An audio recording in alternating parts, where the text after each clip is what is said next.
Do we skip this one until being done? It's being done. I hope everyone is registering. Is our attendance sheet moving around? Yeah? Please, let's move it around so that everybody registers at the end of the day. Where are the attendance sheets? Yes, move it around. Thank you.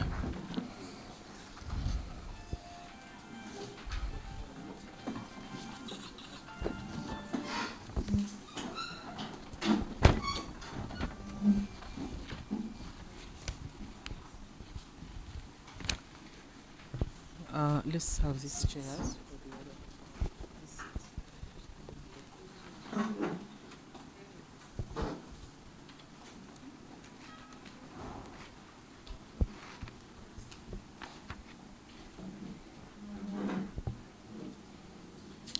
Members, we need to get started. Let's settle down. For those who have not got chairs, they are coming. They are bringing you a chair. As we wait for those few chairs, I suggest we begin our program. Good morning again, everyone. Thank you for honoring this invite and coming to join us on this very important occasion. As we say, put an end to greed for profits and value lives of people. So before we delve into the program, my simple role is to take us through a prayer, to seek God's guidance as we interface during this media press briefing. May we humble ourselves in prayer. Heavenly Father, we come unto you with thanksgiving for the gift of life, for the gift of a cool day. Father, we converge here and we want to thank you for the journey mercies that have enabled all of us to come to Uganda Cares Boardroom today, to join the rest of us in advocating for the rights of patients, your creation. Father, as we deliberate, we ask for your Holy Spirit to guide us, to give us the wisdom to interact, and may our voices reach far and wide as we advocate for the rights of the patients. May the hearts of those that manage Gilead Sciences be touched by the Holy Spirit, and may they change their position in the way they conduct themselves. We pray all this trusting the mighty name of Jesus Christ our Lord. Amen.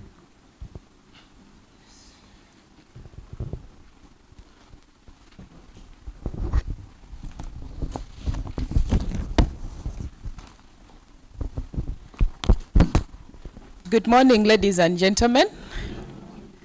Good morning, ladies and gentlemen.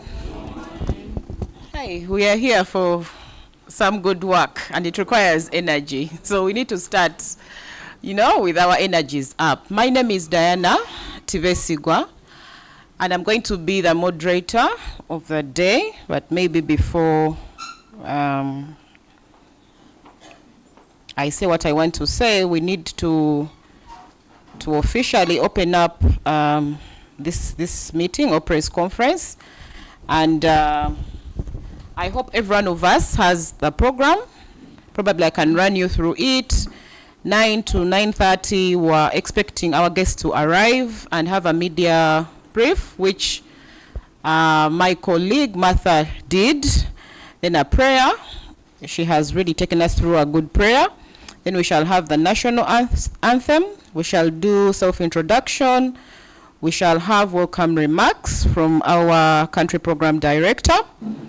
And then we shall have a panel, which you already see. It is already set. And,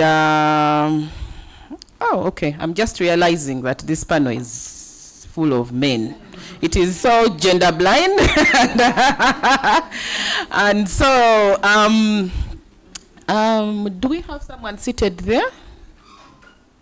Okay, I would request someone from the congregation who is a lady to take a seat, just because if this came out of media and the issues that we are discussing, it is not really a men's issue. It is an issue affecting both women and men. So let us have that let us be represented. Let us be represented. So you're welcome to join the circle of men. Yeah, so we shall have a panel before us to give us details, discuss with us the details of the farmer grid that you see. If you look around the room, you're seeing Gilead stop being greedy. Gilead put people before farmer profit, and we are going to get the details, of what that means. We have in here media personnel, we have representatives from civil society organizations, some of whom have been part of this advocacy, but to our media people, this may be, the first time to interact with such information, and today gives us a platform to elevate our voices out there, to show our concern as an organization, as a country, as members who are representing, the patients, to speak about the farmer grid. And then we have our experts here who will in detail discuss, the details of the issues that we are discussing today. Then we shall have feedback session. We shall have consensus, because after this conference, we don't want to go without any form of action. So we have a draft petition in place where we expect that everyone here, after agreeing to what is in that petition, will be in position to sign as we seek for more signatures, and we shall have the petition sent to different, institutions that require to receive it. We shall have closing remarks. We shall have media enchantments, and then departure. Then we shall have some interviews done by media with the key speakers and a few of you who are this side. So can we have someone to lead us in the national anthem? And when the national anthem is starting, we stand. Because we are patriots, we shall stand. Yeah. And I think in this kind of setting, we sing one stanza, right? Yeah. So we shall start. O Uganda, may God uphold thee. We lay our future in thy hands. United, free for liberty, together we'll always stand.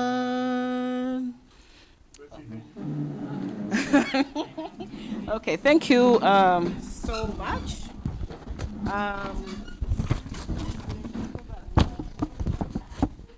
Okay, so to allow, in the room we have different media personnel. We have some media personnel who are in charge of Twitter. We have those who are in charge of live streaming. So, and then the camera people. I think it will be good if we took our positions to allow the media people do their work. At this point in time, I want to welcome our country program director to give us a welcome remark. And I know part of his remark is also to share with us, the main objective for this press conference. So I want to welcome Mr. Henry Magala to give us a welcome remark on behalf of AIDS Healthcare Foundation, Uganda Cares. Okay, thank you so much, Diana. You and Martha, looks like you've already given us the reason why we are here. But I just want to welcome all of us to this important advocacy event, a press conference where we're having civil society organizations, certainly with AHF, trying to highlight pharmacy grid and calling on especially Gilead to stop the practice. I want to welcome all of you as advocates. We know the power of advocacy. If we reflect, it has changed injustices, unfair practices, bad policies, and even the anti, people laws. So this is a very important event for all of us as advocates. And today is event, as Martha highlighted, it's about the right to life. Medication treatment is a key aspect of health and life. So your attendance today reflects how key your existence as individuals and as organization is very important. So thank you so much for being able to make it. We know that you are the voice of the voiceless, of those that are unable to pay for the medication, for the drugs, and for the services. And yes, those who are affected by drug stockout. So I think we should count ourselves worthy to be able to to voice out their situation. I think, as we all know, we cannot better represent the people unless we come out and talk about issues that need to be changed. So we already know that Gilead is one of the pharmaceutical companies that is involved in restricting production of critical drugs that our people need. And this is in the form of patents. We have the opportunity that one of our panel members is going to help us understand what patents are. We need to demand Gilead to stop the monopoly in drug production. There is also what we have discovered to be called evergreening. Pharmaceutical companies like Gilead, what they do is to change a little bit of the products that they are making. And I think we have seen time pass, we are taking 3 different types of drugs. They come out with a combination, single dose.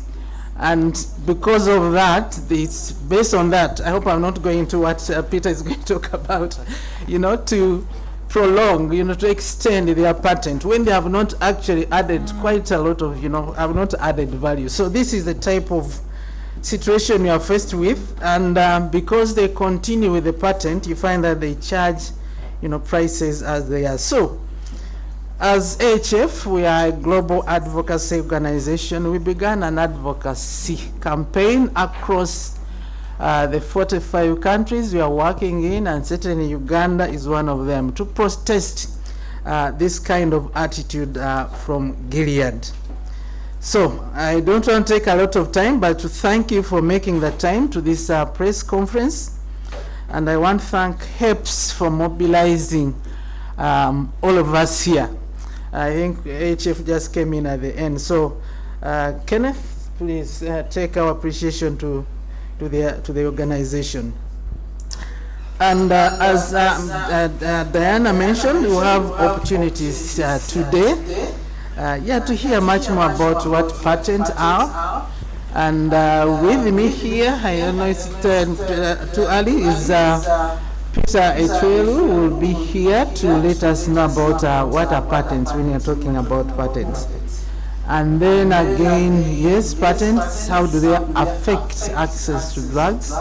So with me here, our own Kenneth Mwehonge will be, taken through what is the impact of patent to access to drugs.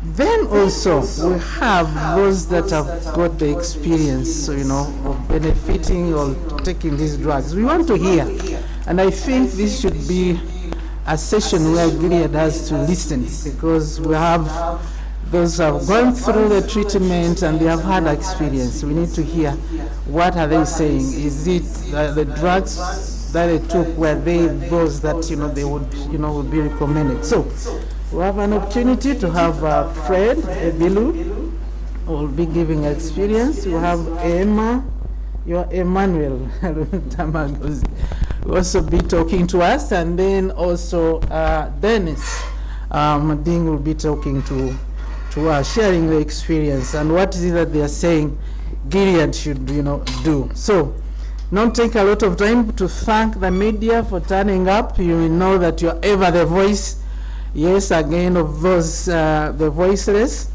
And so I think together, conclusively, we shall be able to take the voice and advocacy to Gilead and also to everybody who is concerned. We shall have an opportunity, I think, on thinking, Diana talked about it, an opportunity as civil society to present a petition. I know we circulated the draft very late.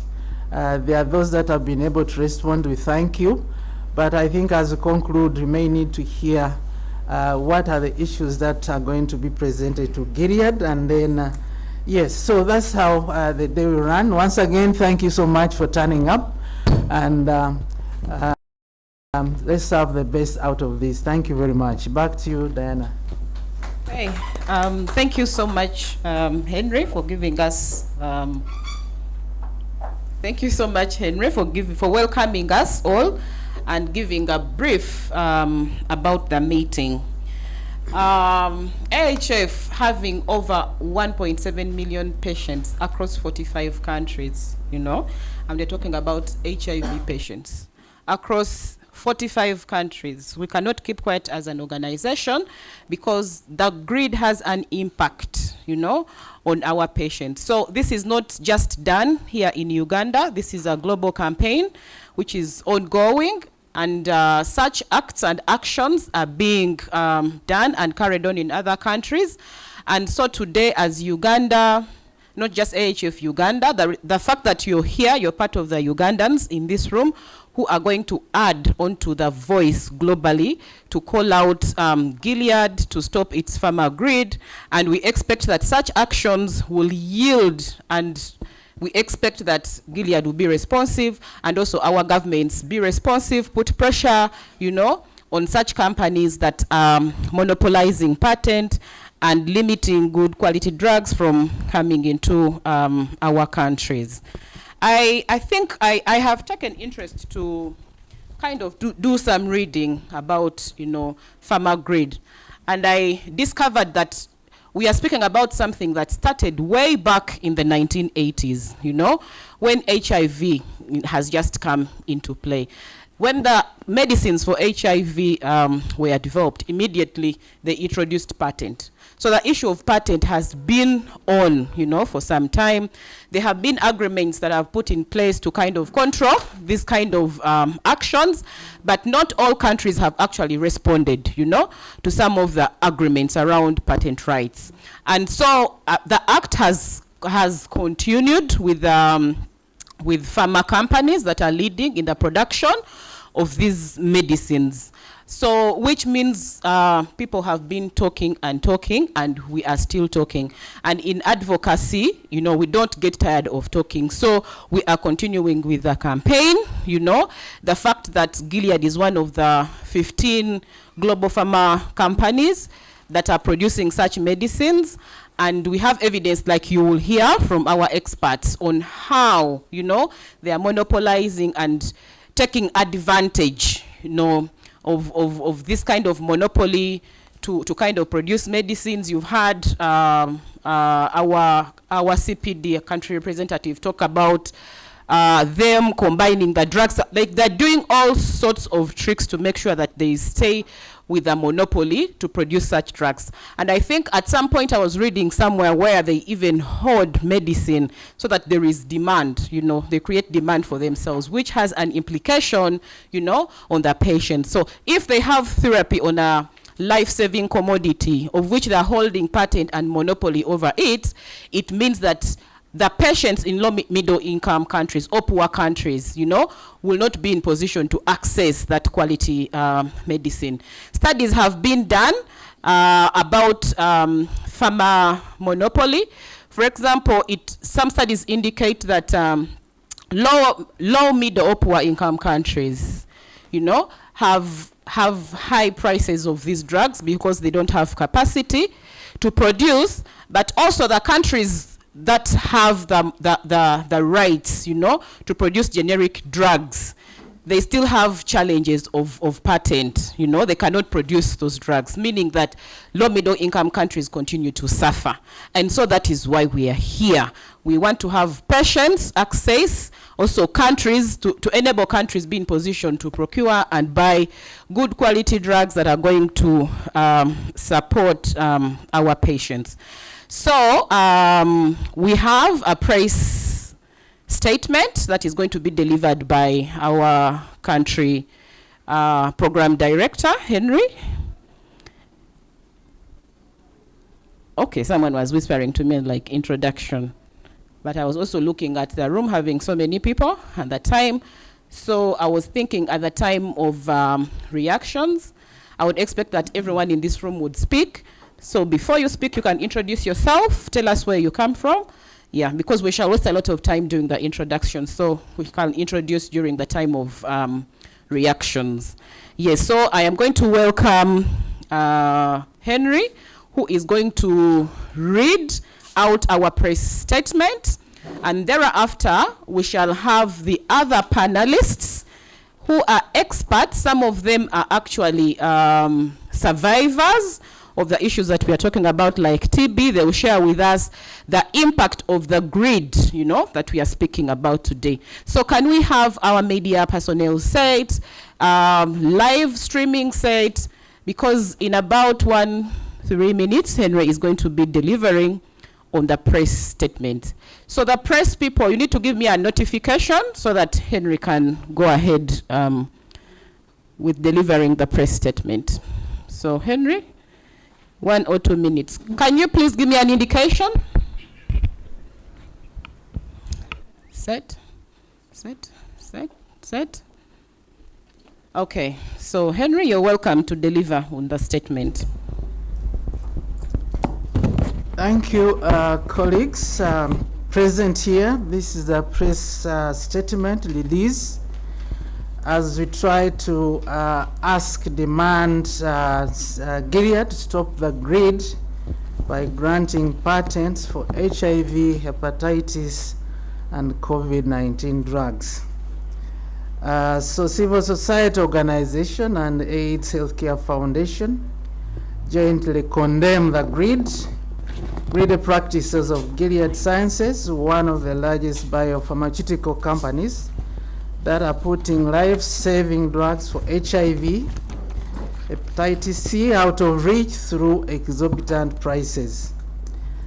For a continent that suffers greatly from HIV/AIDS burden, Africa's response to the epidemic remains dependent on international donor funding, with most countries on the continent in debt distress, if not at the risk of it. With over 27 billion in revenue in 2021, and the CEO of Gilead being paid 19 million, Gilead is prioritizing profits over people's health. In addition to overpricing its drugs, Gilead has consistently blocked attempts to introduce cheaper generic versions and refused to register some medication in lower income countries, further intensifying the access barriers. HF African Bureau Chief observes that Gilead has harmed people living with HIV worldwide for over 20 years by securing continual patents known as evergreening and generating billions of dollars by creating a monopoly on some of the most effective and well tolerated antiretroviral drugs to treat HIV. The HF Africa Bureau Chief makes a commitment that as a leading global HIV AIDS organization with 1.7 million patients in care across 45 countries, including, by the way, 871,000 in 13 African countries, it is the responsibility of HF to take a stand and call out Gilead so that governments, including the government of Uganda, civil society organizations and decision makers everywhere put collective pressure on Gilead to prioritize lives over obscenely high profits. But people living with HIV are not the only ones affected by Gilead's greed. A highly effective hepatitis C drug costs $1,000 per pill, and a 3 months course of treatment on this has a retail price of over $90,000 in the US. If we are to go on the side of the generics, a generic version of the same drug costs only $4 United States dollars per pill in India. But according to Medicines Sans Frontiers, Gilead has excluded 50 middle-income countries from access to the generic discounted price of this same drug. Gilead holds the patent on remdesivir in 70 countries worldwide, and there are no production sites for the drug outside the US. So in face of a huge demand for remdesivir, MSF says that Gilead is taking advantage of the patent monopoly to limit access to the drug and prevent generic competition. Despite the claim that it uses enormous profits to develop new drugs, Gilead too often buys up publicly funded research on new medicines, brings them to market at inflated prices, and rewards the executives, as we have already noted, with enormous pay packages, while delivering above the market, stock prices and dividends to its stakeholders. Moses Mulumba, the director of Afya na Haki, demands that Gilead must be held accountable for arbitrarily placing a price on who lives and who dies by keeping the most effective, modern, and life-saving medicine out of reach of millions of people in low and middle-income countries. Our Kenneth here, Mohonge, executive director, for HEPS, advocates that Ugandans deserve access to affordable HIV hepatitis C medication without being held hostage by Gilead's greed. And he calls upon the government of Uganda to join the advocacy against Gilead's greed to ensure that life-saving medications are affordable and accessible to all who need them. Still African Bureau Chief Dr. Penny Naitung observes that Gilead is notorious for exploiting patent monopolies on blockbuster. These are high-selling drugs, expensive, to enrich itself and its stakeholders. It uses research and development costs as an excuse when those aspects are often funded by taxpayers. And of course, having paid the tax, you find that low-income countries are rewarded with astronomical, drug prices.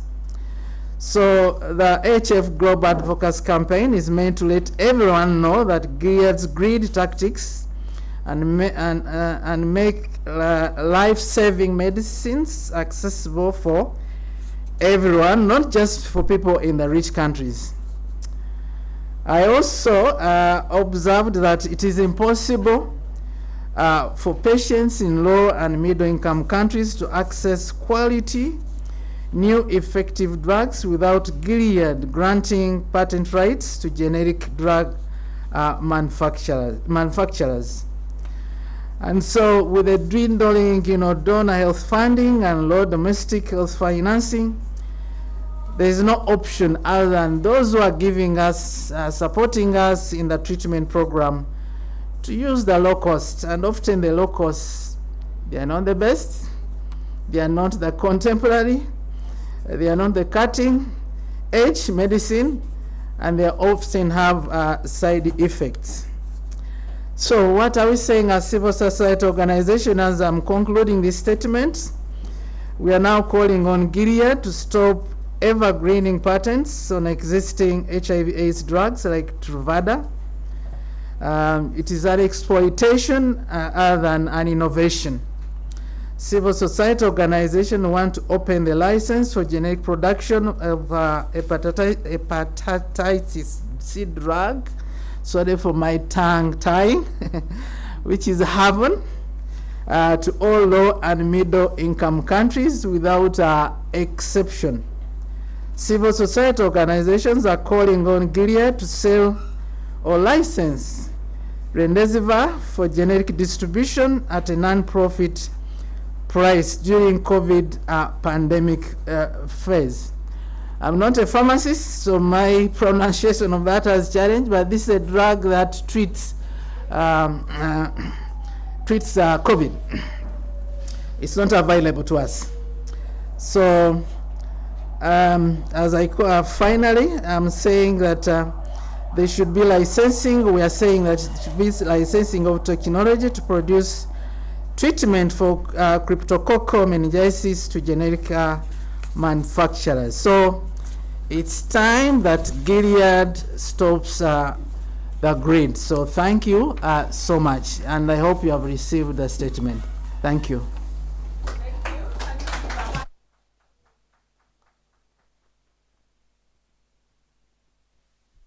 Okay. Thank you, Henry. Can we please give him another round of hand clap? I came back changed.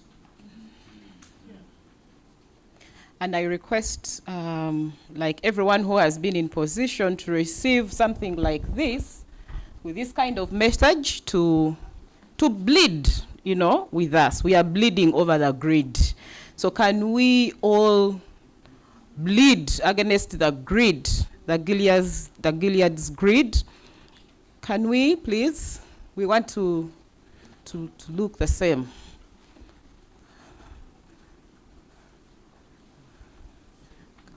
I'm giving like 1 minute for us to bleed over the grid. Okay. We're looking great. We are looking great. We are looking great.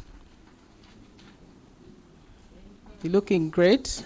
Oh, the panelists, we shall excuse them because just behind them, we have branded them well, you know, behind them, so they can put on the t-shirts after, and more often, almost every day. We can provide for the whole week because we are bleeding over the grid. So in appreciation of the praise statement delivered by our own Henry, I want us to first stand, because at least we have to show a sign. And you see the message there. Stop being greedy. Gilead, stop being greedy. It is a short statement that we can say. Right. Gilead, stop being greedy. Gilead, stop being greedy. Our hands up. Gilead, stop being greedy. Our hands up. Gilead, stop being greedy. Stamp your feet. Gilead, stop being. Our hands up. Gilead, stop being greedy. More energy. Gilead, stop being greedy. So thank you so much. Let us continue with the conversation. After our own has delivered the statement, like I mentioned, we have other experts who are going to help us understand the concept in details. When we talk about farmer greed, when we talk about stop being greedy, when we talk about put people before farmer profit, what do we mean? What's the implication? What are some of the experiences? And so we are going to listen to them carefully.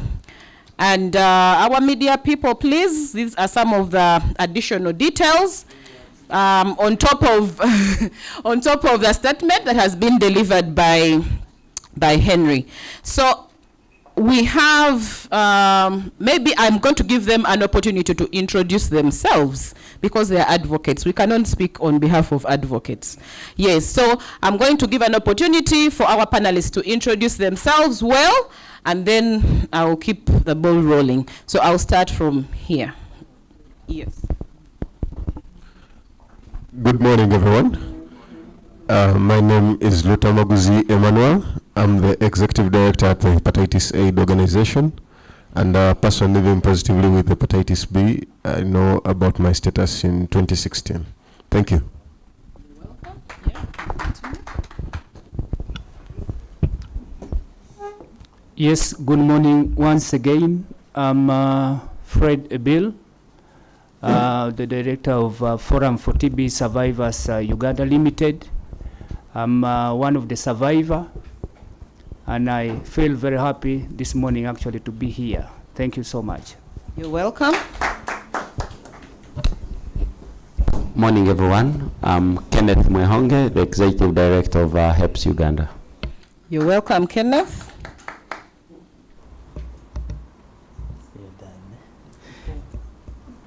Good morning. Good morning. My name is Peter Echeru. I coordinate advocacy at Center for Health, Human Rights and Development. Yeah, good morning. My name is Akwa Umodin Dennis. I'm a surveyor. Okay, you're welcome. Yes, good morning. Good morning. Good morning. Good morning. I was telling a colleague here that the activism in the room today don't have energy. Please rise up, because the call we are up to today is a call that is I like the phrase bleed. We are bleeding, and we are all patients. We are all affected by this. I'm Immaculate Omdsha. I head advocacy and strategic litigation at Uganet. Oh, you're welcome, and thank you. Members, the energy in the room is low. Members, the energy in the room is low. I am going to bring you up again. Can we rise up? Can we rise up? Can we rise up? Can we bleed? Can we bleed? Can we bleed over the Gilead's greed? Can we say the statement again? Gilead, stop being greedy. Gilead, stop being greedy. More energy. Gilead, stop being greedy. More energy. Gilead, stop being greedy. More energy. Gilead, stop being greedy. Placards up. Gilead, stop being greedy. Okay, let's take our seats. Thank you so much. We need that kind of energy. They need to hear out these voices. They need to see us demonstrate this, because we need to see them, respond and take action. So I want to start with the first panelist. That is Peter Echeru from SEHAD. Of course, SEHAD is one of those health advocacy organizations, and it has experts, including Peter. And Peter is going to share with us drug patents affecting low and middle income countries. Yes, so Peter, you can share in response to the statement in regards to drug patents affecting low and middle income countries. How is it? We want to see the trend. We want to see the comparison, the rich countries, the low middle income countries. Is the effect the same? What are the price differentiations? So can we listen to you? We want to listen to you. Thank you. Thank you very much, Diana, and good morning, everyone. Good morning. I need to generate some energy. Now, to be able to appreciate this conversation, we need to understand exactly what does actually patents mean. That is really where this whole battle revolves around, the composition of what a patent is. And at the beginning, the idea was that when you have patents, you're going to encourage economic growth. That was the initial thinking behind patents. And it is giving someone near monopoly of the knowledge that they develop and the processes that come under that knowledge. So it is basically giving you those rights, especially in business. When you have done when you have invented an item, then the law gives you all the rights that relate to that item. Now, what causes the difference is that when, for example, a businessman makes a car, invents a car, they are doing business, they will make money. But when we're talking about patents, especially in relation to health, we're talking about a question of health, of life and death. Okay, it is not the same as in the case of the other businesses, and that's why there will never be a contention about for example, the patent to manufacture Toyota, but we'll have a contention about a patent that relates to a life-saving drug. And that's exactly the reason why we are having the conversation we are having here today. Now, it is important for us to appreciate one thing, that to motivate people to be innovative, we must protect their knowledge. We must protect what they invent. That is very critical if we are to encourage people. And so that patent must then help you generate money from your invention. And so it is that money element that motivates further invention. Okay? That is the whole basis upon which we are discussing about patents. But there are other provisions that relate to patents. And one of the things is that you can actually make a patent and then share that patent with other people through a process that is called licensing. That means that, for example, you can have a drug that was invented in America, but you can share with a company in South Africa as a license to manufacture the same drug. And evidence suggests that a drug that is manufactured, for example, in America, will be substantially more expensive as compared to a drug that is either manufactured in South Africa or even in India.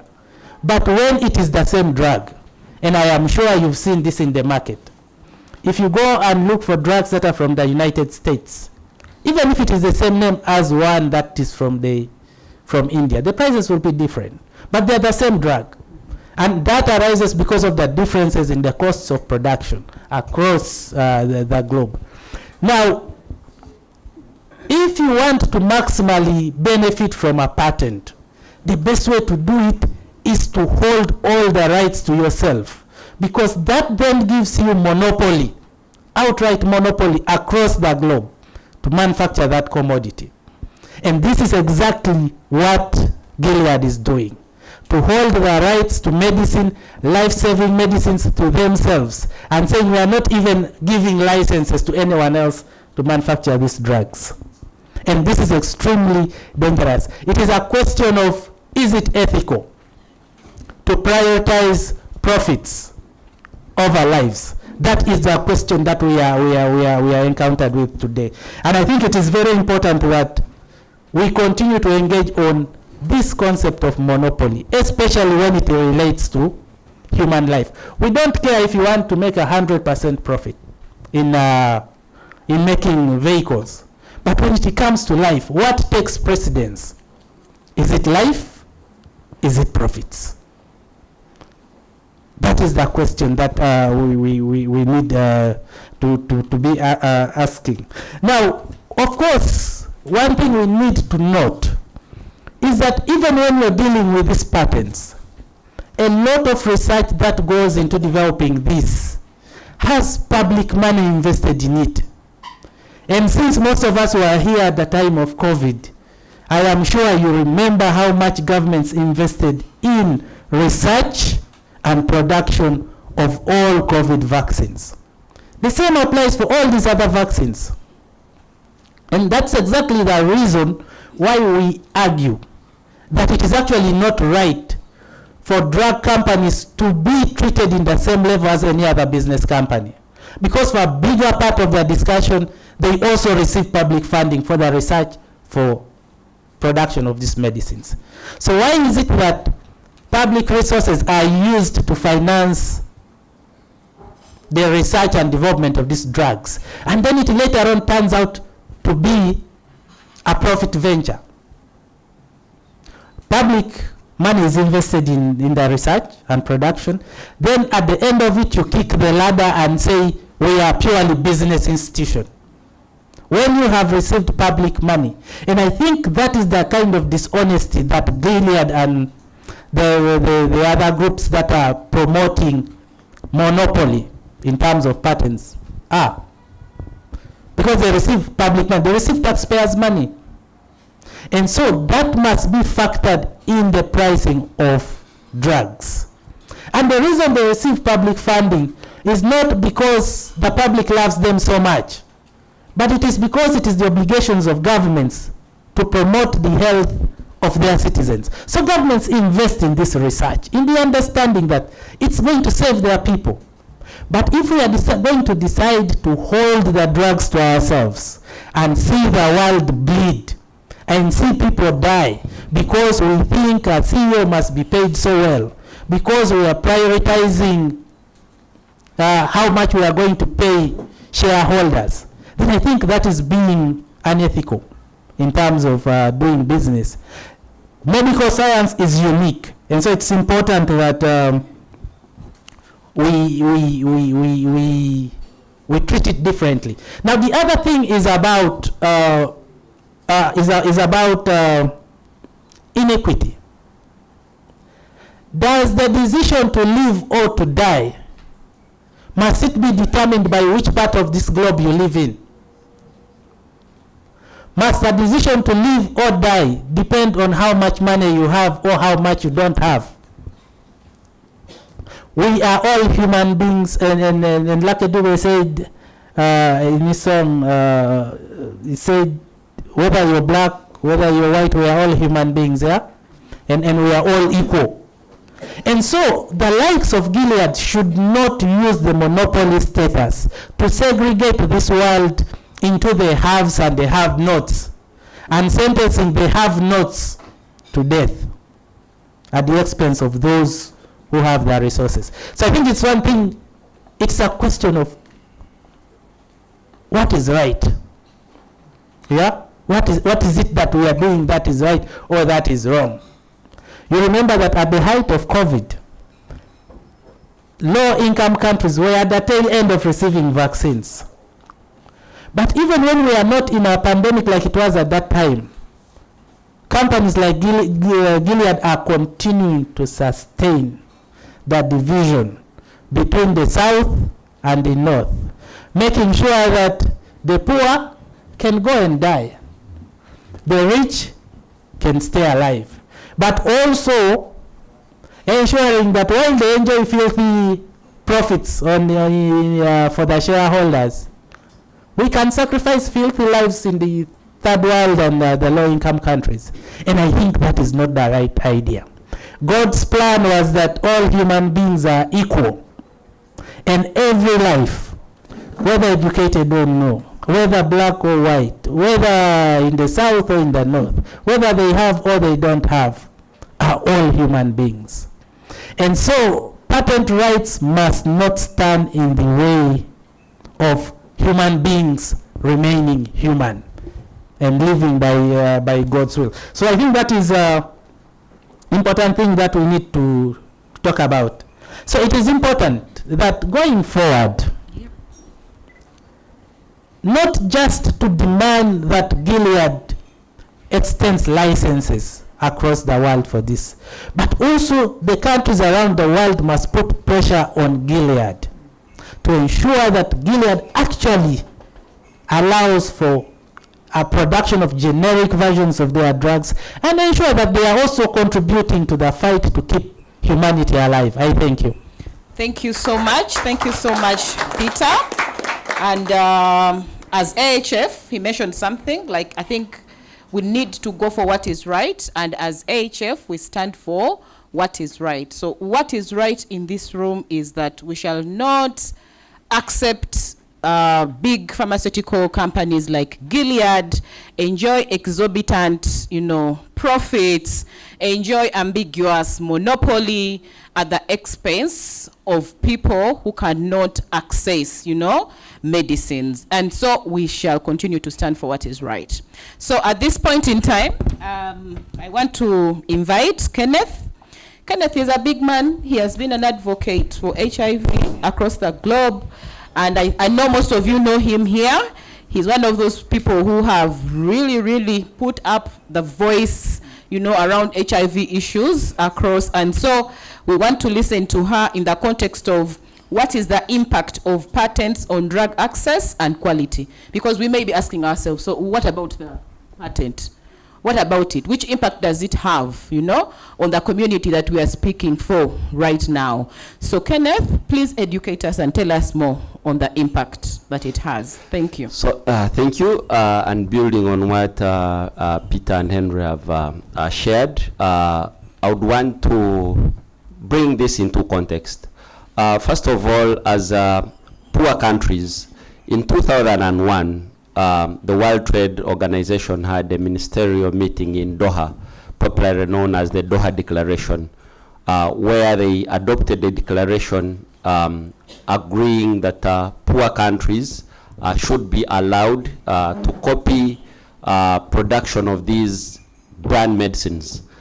Basically, what we popularly know as the trade-related aspects of intellectual property flexibilities. This means that a poor country like Uganda, a low-income country, can copy, or companies like Gilead should offer voluntary licenses to poor countries to produce what we call generic medicines.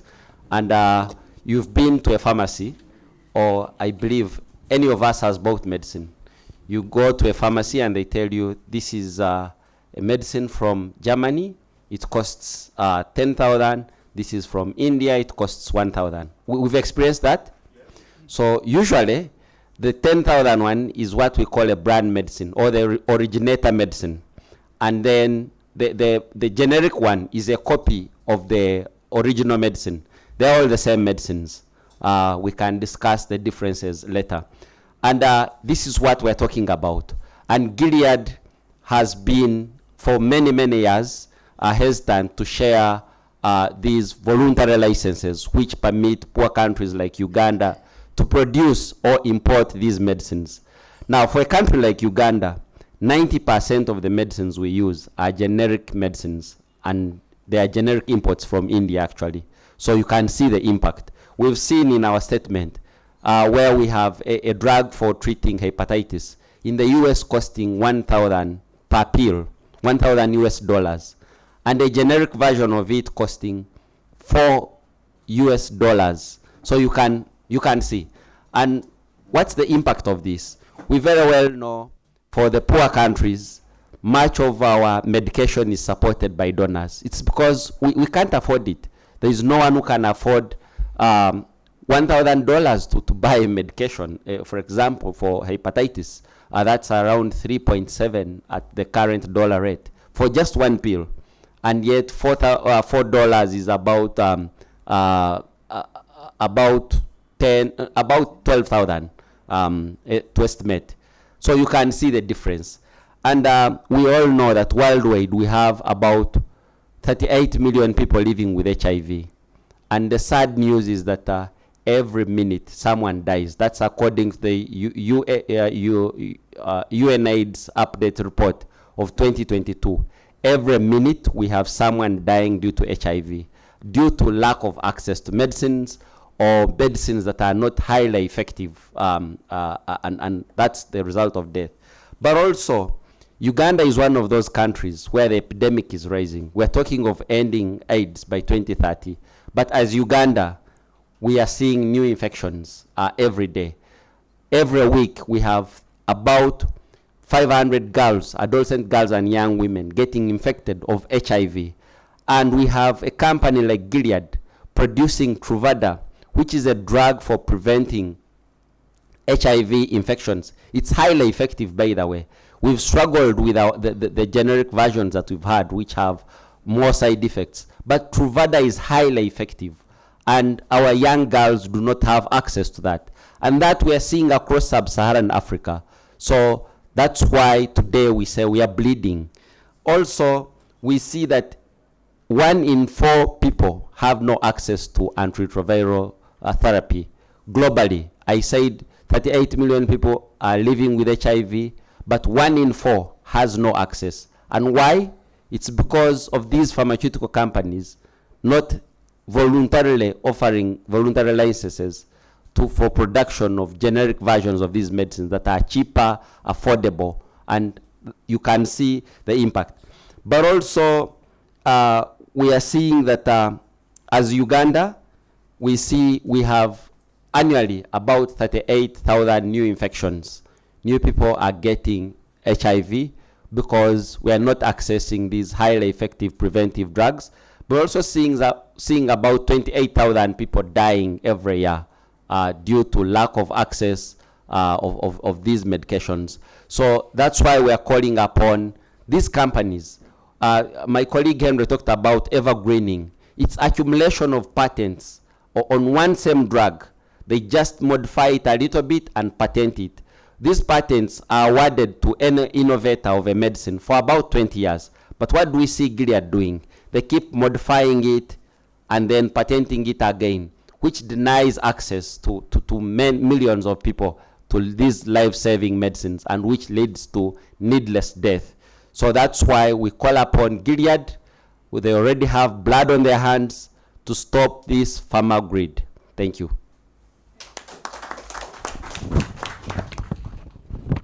Thank you, Kenneth. That is so absurd. Indeed, we are bleeding. Our young people having no access to quality medicine. You know, it has an impact, a very big impact. I don't know if, how many people in this room know the out-of-pocket expenditure, for example, in Uganda? Where are we standing right now? At 40? 42? Yes, it is at 42. So if we have pharma companies, you know, who are greedy and they continue doing something like this, it will be hard for governments really to procure such drugs. It will be hard for governments to procure enough drugs to actually respond to the different types of diseases like HIV. It will be hard. So we shall keep on talking about stockouts, then talking about the quality access for as long as we do not have a relationship between the pharmaceutical companies and the patients. We need to see pharmaceutical companies fall in love, you know, with the patients. We need to see them passing on the licenses, you know, and enabling other multinational pharma companies produce the drugs so that we can have all our patients across the globe have access to highly effective, you know, drugs. So, we are going to listen to some experience, because maybe you may be doubting. Maybe Kenneth is just talking because he's working with HEPS. Maybe Henry is talking because he's working for an HIV organization. Maybe Sehad. Those are just doing advocacy. No, we have people who have stories. They've been patients. They've overcome the problem.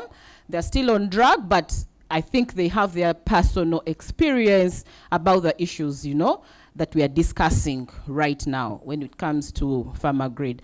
And I would like to invite Fred Ebil to share with us his experience about on treatment, on HIV treatment. Is it hepatitis? Is it TB? But it is TB. Yeah. Please come through and share with us your experience.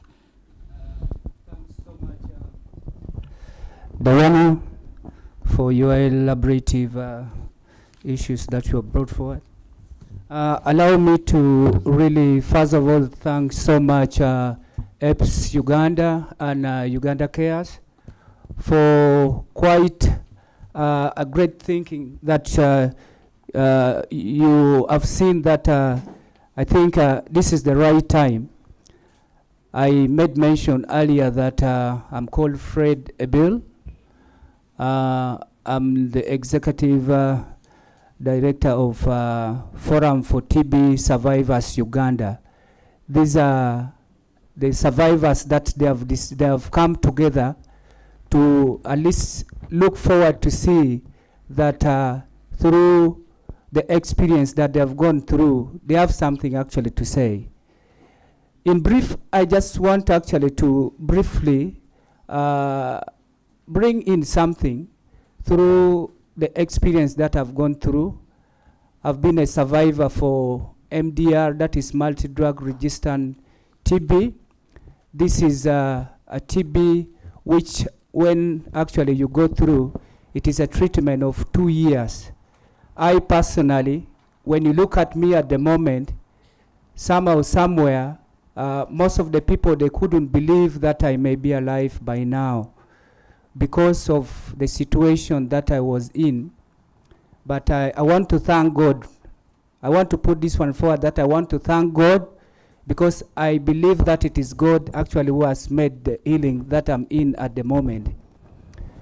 In the facility that I've been going through the treatment, I've been taking 18 tablets every day, 18 tablets every day, and with an injection every day for 6 months. This really, some of the people, they sometimes say that the northerners, they are black people. But for me, I was a brown person, by the way. But allow me to tell you that through the medication that I've been going through, this is what I am at the moment. I've turned completely to be a dark person. But I thank God that it is being it that you're a dark person or you're a brown person, we are still the same people. At the experience that I have, and this is the reason why we as the survivors, we decided actually to say that no, through the experience that we have been having at the facility where we have been taking medicine, we need to come together and we ask. Because if you are to, at one point, reach in one of the facility where people are on medication, there is a lot of side effects through this medication that we have been taking. The first one is actually when you take this medicine, you normally get a lot of dizziness. When you look at everybody who has taken medicine like we are at the moment, you find as if they have created a competition where everybody feel like they would want to sleep. Somebody taking medicine, he feels like by not doing anything, he must at least first go and sleep for nearly like 3 hours. That's when he can get back to normal. It sometimes bring a lot of, it disorganizes generally the brain. And if you take the medicine and you feel like maybe you'd want to do something, at last you might end up actually having a problem in the brain. The third one also, there's a lot of vomiting. Immediately after taking this medicine, you vomit as if the intestine wants to come out. And at times when you take this medicine, maybe when you have not eaten something, allow me to assure you that you might end up losing your life, because the variations of this medicine that we have been taking, other people were taking 14, others they were taking 16, others they were taking 18. That is multi-drug resistance. And the other acceptable TB that they normally take 4 tablets, and the tablets that we are taking, when you look at it, is just like a chalk, which they normally use. So you sometimes feel like a normal human being to take a medicine which is really quite long like this. This is what actually we have been asking for, and basically that is why Forum for TB Survivors decided to come together, and they would want actually to ask what kind of medicine, when you take it, has a lot of side effect in the body like this. This is suffering. And to keep a person for 2 years taking these 18 tablets, a person turns like, in fact, most of us, let me just assure you that most of us at the moment, we have lost our families. Because the worst part of it, when maybe you have a woman, that sexual desires automatically disappears.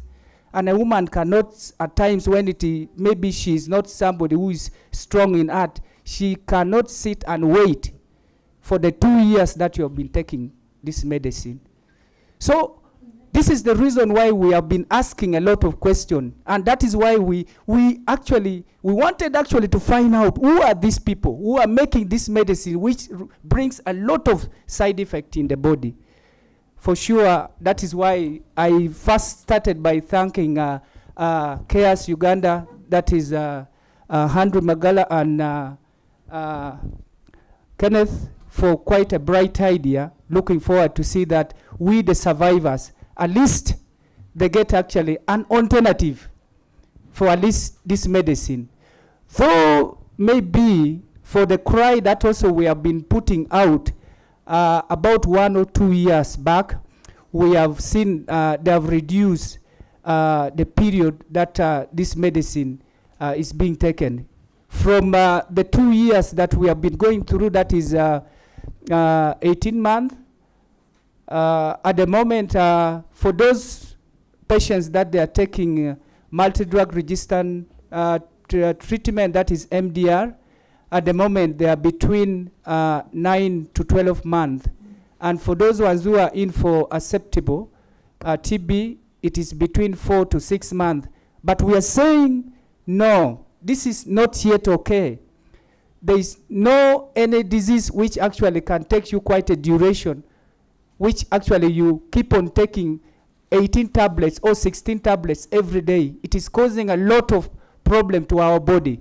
This is the right time that we would request the government and the people who are actually manufacturing this medicine to look forward to see that we, as the survivors, and those ones who are still in for the treatment, they are really crying that the medicine that they are taking, it is really too much for them in the side effect.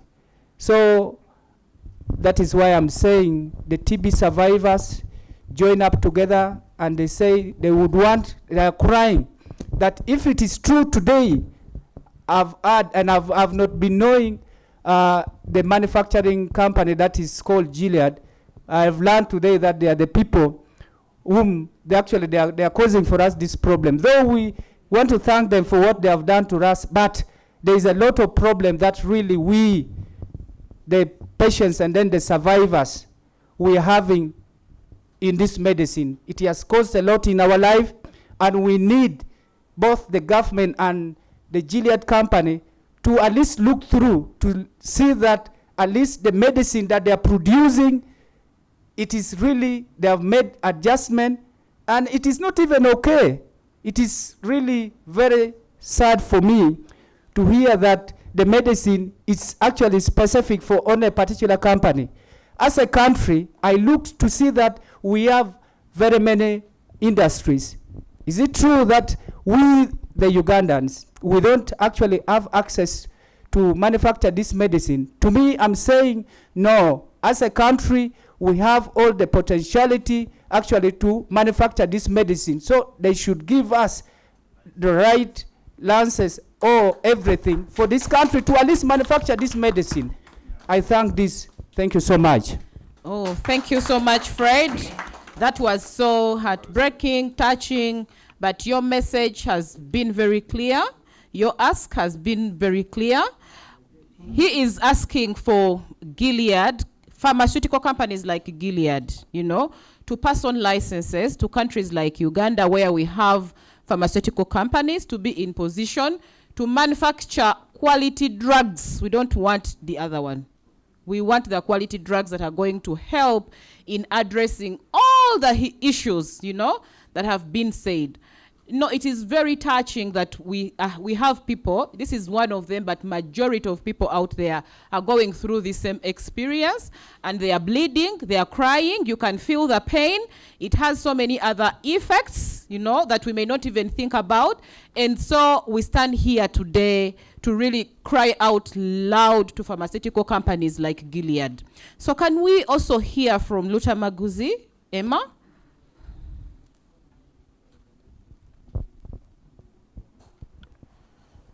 Good morning to everyone. Good morning. My name is Lutamaguzi Emmanuel. As I speak today, as I join you on this, I speak for millions of patients of hepatitis B and C. We well know that Gilead is one of the leading manufacturers for hepatitis B and C treatment. I work with the Hepatitis Aid organization, and I'm the executive director.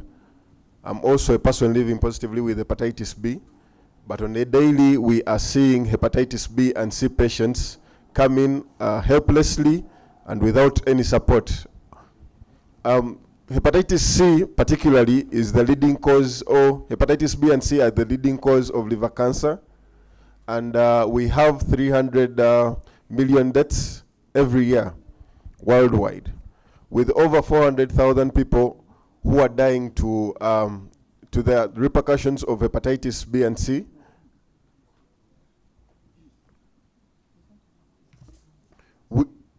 With over 400,000 people dying to the repercussions of hepatitis B and C.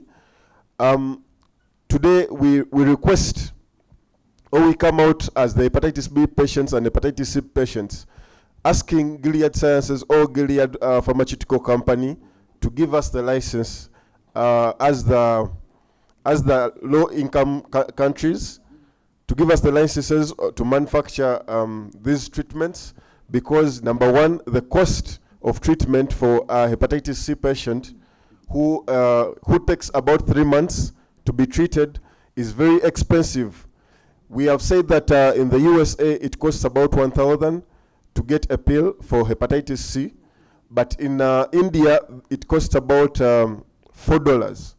Here in Uganda, it is still very expensive for one patient to get treatment that takes you through all the 3 months. However, we say it is still possible. Gilead has partnered with over 11 manufacturers in India alone to produce these generic kind of treatments, or generic treatments for hepatitis C alone, which is unfair given the fact that over 50 countries have been, or 50 middle-income countries have been refused or have been denied access to these licensing rights or patent rights. So we are saying that giving us this opportunity to start manufacturing this treatment is an opportunity for us, number one, to reduce the cost of treatment for our patients, but also to reduce the risk of getting new cancer patients in Uganda. We are saying to Gilead that it should stop the farmer grid, and it shouldn't be having the right to choose on who should live and who shouldn't live. It shouldn't be a geographical issue on who must live. It should not be a monetary issue on who must live based on the amount of money, and it shouldn't be a right of someone just because they're coming from a low-income country to be refused access to this treatment. We come out strong as the Hepatitis Aid Organization to add our voice to Uganda Cares, AHF, and other partners to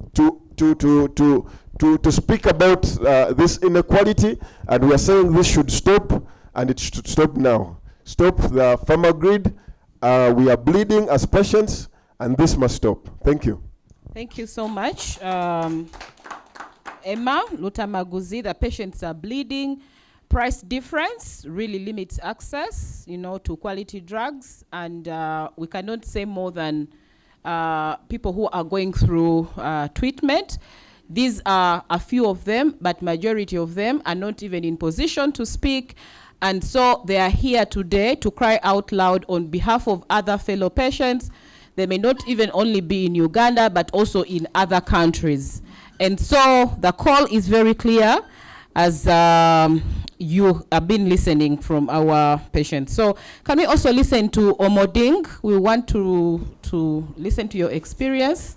And is this on a hepatitis B, TB, HIV? So please, Dennis, share with us your experience. Okay, thank you, madam. Me, I was very sick. The head was paining me seriously. So when I went to the hospital, the doctor checked me, told me that you have CCM. He needs to get treatment.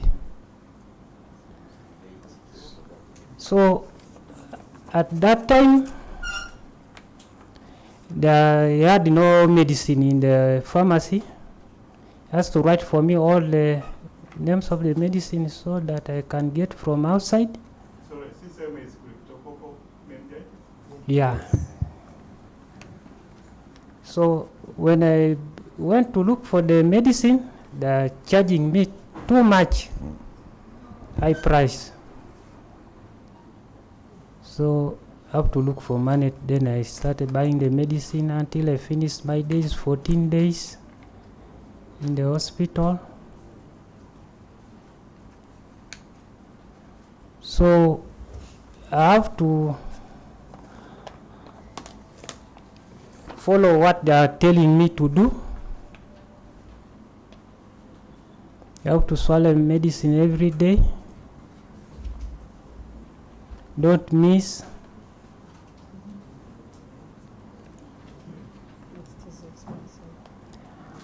Again, which is very expensive me to buy those medicines.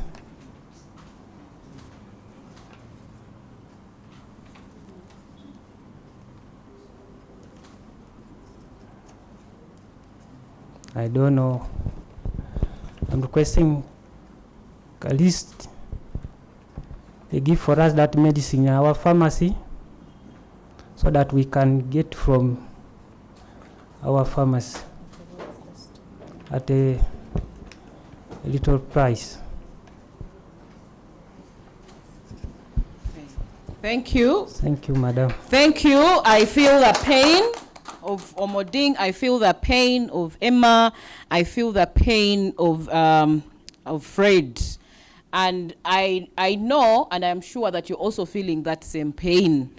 And yes, please.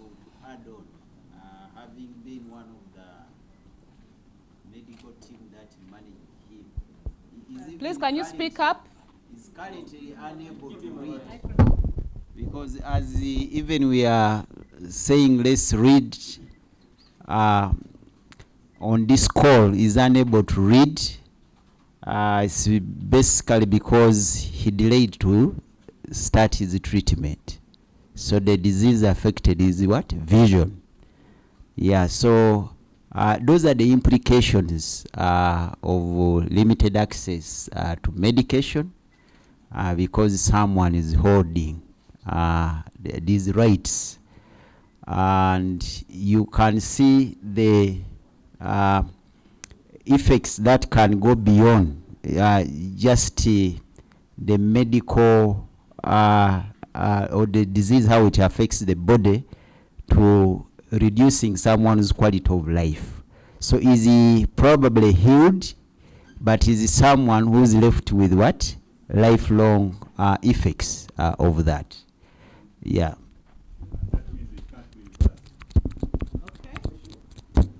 Okay, thank you. I think all of us are listening. The impact is huge. The impact is big. And so this campaign is just coming on time, you know. If we are not late, it is just coming on time. So we need more voices out there. It should not stop today. Actually, today we are starting, you know, that campaign to continuously engage and talk about these things. Talk about it on social media. Talk about it in the papers.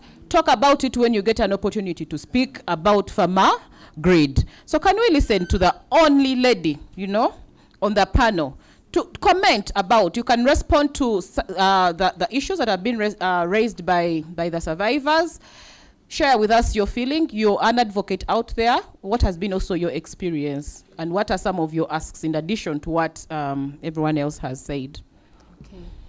Yes, thank you so much. And thank you, dear panelists, and to the patients. We hear your pain, we hear your voice, we hear the touching. You know, most times we sit in these rooms and we discuss these issues, but we don't put the human face. And we need to change the conversation. And the pharmaceuticals that are giving us this treatment, business is one thing, but a human face is another. A human face, we are talking about life. And we can only think about life when you think about the person who is out there, who is receiving this medicine. So for me as an advocate and as a human rights advocate is, what are we doing to ensure that people access treatment? Our call right now is equality. Let's have access to these drugs, regardless of where you're based, regardless of your color. We need access. But when we access, are they affordable? Our people there are very few Ugandans. We've seen what we are calling medical tourism. Our people cannot afford here. And then those who afford decide to even move out of the country. So how do we balance? How do we balance that? How do we ensure that when treatment comes in, it is affordable for our people? He lost his vision because he couldn't afford to access medicine at a very early stage, probably as the medical had advised. And he's one voice in this room today. We have very many people out there. Every day we are seeing, I think COVID showed us what it means not to access treatment and not to access quality treatment. Very many people lost their lives because they could not access treatment, and treatment which is of quality. Do we need to continue in the same space, in the same conversation of where people cannot access quality treatment? It is very, very annoying to go in a pharmacy and you're asking for medicine and the pharmacist is telling you, do you need this brand or you need this brand? And even they are very delighted to inform you that this brand is better because you will get healed first. This brand, yeah, it works, does the same thing, but it is not of the same quality. Surely, should people's lives put on a balance based on what you can afford? I think for us as advocates, this is a critical question. The advocacy campaign comes at the right time, but to the guilds of this world, we need to change. Business is good, but you cannot enjoy business when you don't have people who are going to utilize the drugs, the treatment that you're producing. Let's put people at the center of whatever we are doing. For me, that's my call. Thank you so much, and your call is heard. We don't want to stop here. We are just starting, and we are starting in high gear. We shall not stop until when we see action, no? We have people in the congregation. Before we invite media for questions, I would like to give opportunity to about 3 people in the congregation to make some additions, you know, in regards to today's topic, or in regards to what our survivors have shared with us, in regards to what has been put forward through the press statement, or in response to what any of the panelists has mentioned. Yes, please. My name is Onyuti Martin, program manager of Forum for TB Survivors, Uganda Limited. I want to add on the side effect of the drugs, especially for a person living with HIV and AIDS. I am one. In 1996, I began to experience a lot of on and off sickness. Not until in 2000 that I got the courage to test, and I was tested positive of HIV. But because of fears, I went up to 2007 when I again went for a second test, and they tested me again positive. Then they initiated me on the drugs. Started from there, 2 weeks, I began to experience body itching, nausea, general body pain. I went through a lot, and just as my brother said, you see me here, I have been brown and I am dark just because of the side effect of those drugs. To add on to that, I want to sincerely tell you that patients out there are complaining. The TB patients and even the HIV patients, they are complaining of loss of sexual feeling. For the men, they call it sexual dysfunction. So it is a very big burden for a person who is living with HIV, and a person who later on contracts TB, and also when hepatitis come in, it's a very big burden. Also take meningitis on it. It's a very big burden. We call on Gilead to stop the greed. Calm down. Gilead, please, we are bleeding. We are crying. Thank you. Yes, please. Thank you so much. My name is Mebo Musinguzi. I work with Uganda National Health Consumers Organization, representing the consumers of health services. I want to add on the voice of the fellow advocates to appeal to World Health Organization, to appeal to World Trade Organization, to appeal to Global Fund, to appeal to all those people who have power to prevail over Gilead Sciences.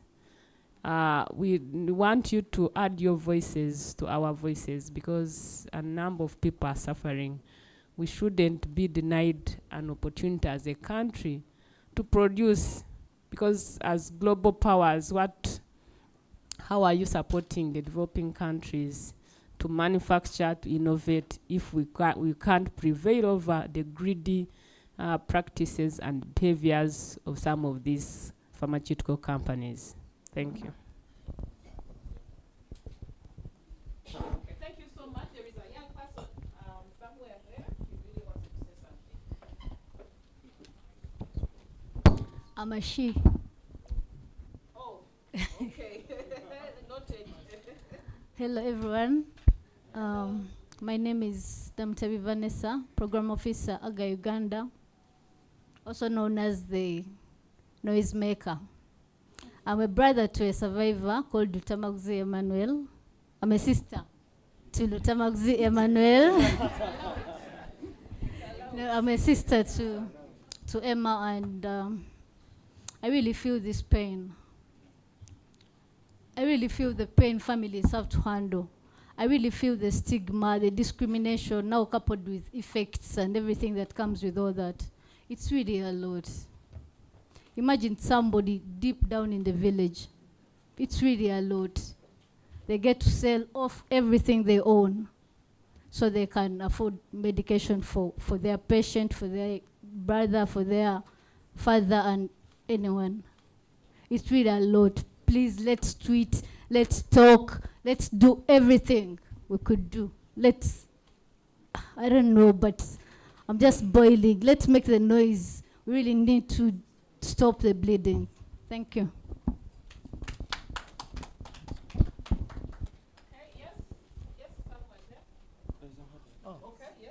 Yes, my name is Raymond Kwesiga. I work with the National Forum for People Living with HIV AIDS Networks Uganda as an advocacy officer. So as a recipient of care, I say we deserve better, and the time is now, not tomorrow. So if they can't give it to us, they should come out right and say, we won't give you this. So they either give it to us or leave it. But we are saying we deserve better, and the time is now. Yeah, my name is Dennis Joseph Bukenya. I am working with Human Rights Research Documentation Center. I am also with the People's Health Movement Uganda. So I've been around the campaigns that we have done on the likes of Gilead. And now my concern now has come down to what impact are we making as activists? Because there are so many global campaigns and local campaigns, and many of them in fact are connected. As you've heard Kenneth, I've listened to Kenneth several times on webinars, watched him on TV, I've watched him at WHO, but I still see the same issues coming up. And in fact, when COVID came, I really realized that we as activists need to change our tactics. I don't have the answers, but I think these are questions we need to answer as activists and find how we can touch base and Gilead sees his effects down to the grassroots. So the case studies we are having here, or the people giving us their experiences here, how do we make Gilead see these challenges? I have seen the total, the fight against total and the dilapidation of the environment, and I think that campaign is making effect. How do we as activists doing activism around access to these drugs emulate some of that, and we create interchained campaigns that come to the grassroots in the communities that don't even know that Gilead is the problem. Gilead is making that drug that is very expensive. That is a question that we need to work around. Helps Uganda, SEHAD, AHF, How do we get to the communities as activists and we don't stop in this boardroom, and we get those case studies out there through the media into the boardrooms of Gilead? And the opportunities are there. If you visit the WHO when they're having their assemblies, it is very open. These guys are there. If you know their faces, you can actually speak power to them. Nobody touches you. Actually, at one time, they even wanted to send CSOs out of it. I think that is something I wanted us to start thinking crazily about.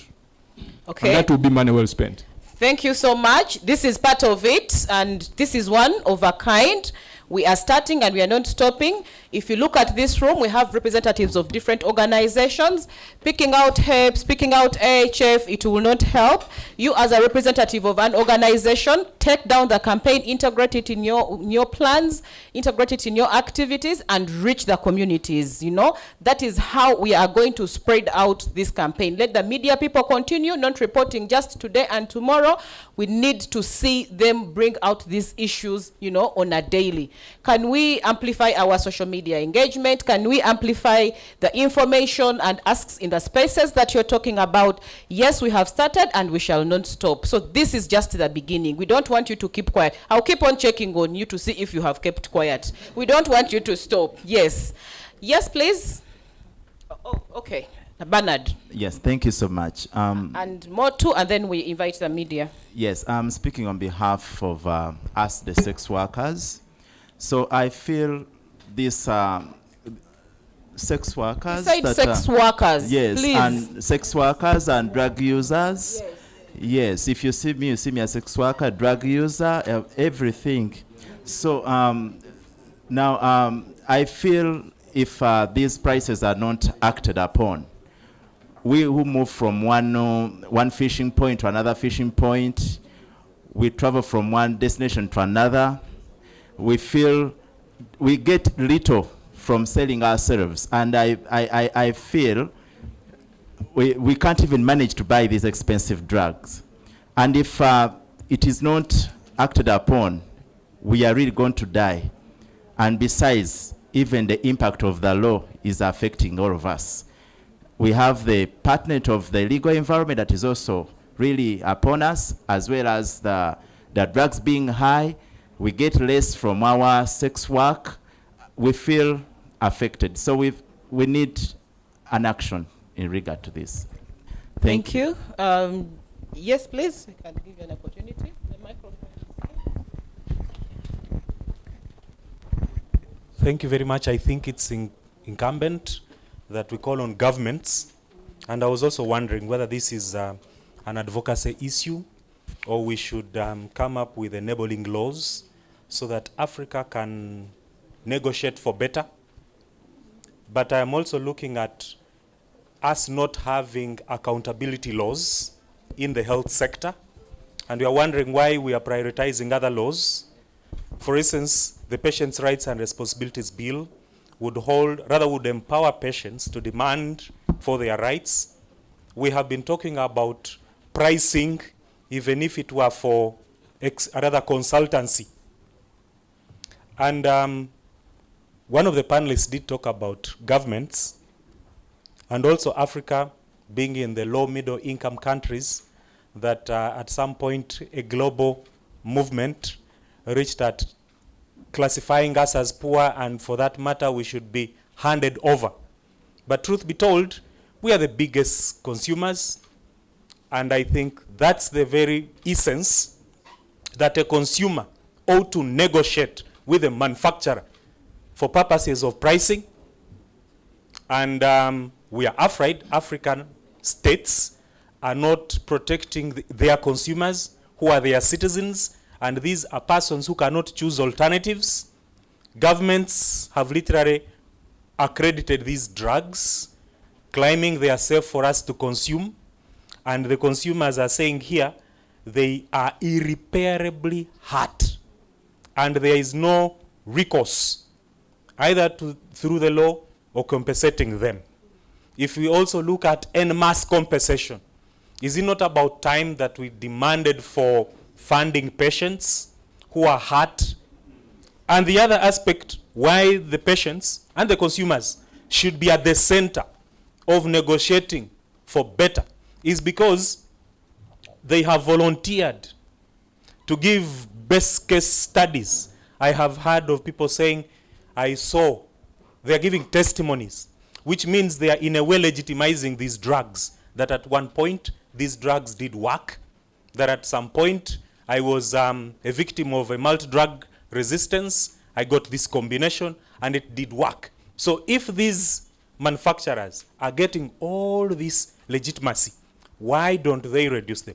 But I also think it's about time, because African states are the largest and they are all members of the WTO.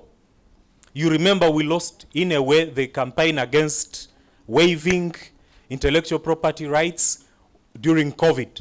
I think for Africa, every other day it's a pandemic. Every other day it's an emergency. And in emergency circumstances, after all countries have constitutions that say there is a right to life. These are life-saving commodities. Why should they cost higher? Why shouldn't we have laws that demand for better? We are talking of regional blocks, regional economic blocks. As consumers, why don't we leverage and discuss those kind of things? You have heard of people talking about BRICS. What does BRICS talk about in as far as medication is concerned? We have heard of AMA, the African Medical Agency. What is it that it contributes, especially for the patients? I also use my organization to speak for the International Patients Alliance. Patients in all these spaces must speak, and they must have laws that protect them to that end. Thank you. Thank you so much. And I think the last one is very important. Patients must speak. We must empower our patients to demand. We must identify platforms and spaces for patients to be in position to speak out and demand and hold their leaders, policymakers accountable, because this is hurting and it is hurting them. Yes, please. Good morning, everyone. My name is Jason, Mr. Condom. Let me use Kandi Luganda kuba mwena mwogede luzungu kambeleko wenjawulo. I have 3 points. One is wengwa Mr. Condom in down community. I'm coming from Uganda to Kobe living with HIV and from the Ghetto Network. Let me just talk about the condom. Okay. Inva mu kitongo ekya Uganda twakola young people living with HIV sako ne Ghetto Network nga ndi down nnyo mu ghetto ba mu community kasoke njogere ku issue ya condom. Condom abasinga obungi tulwana nnyo kulanga tulwanisa okulaba nti no bayanga mother tubamalawo mu area yafu ba mu society yafu ba mu community, but twekanze nti beeyongera buli lunaku.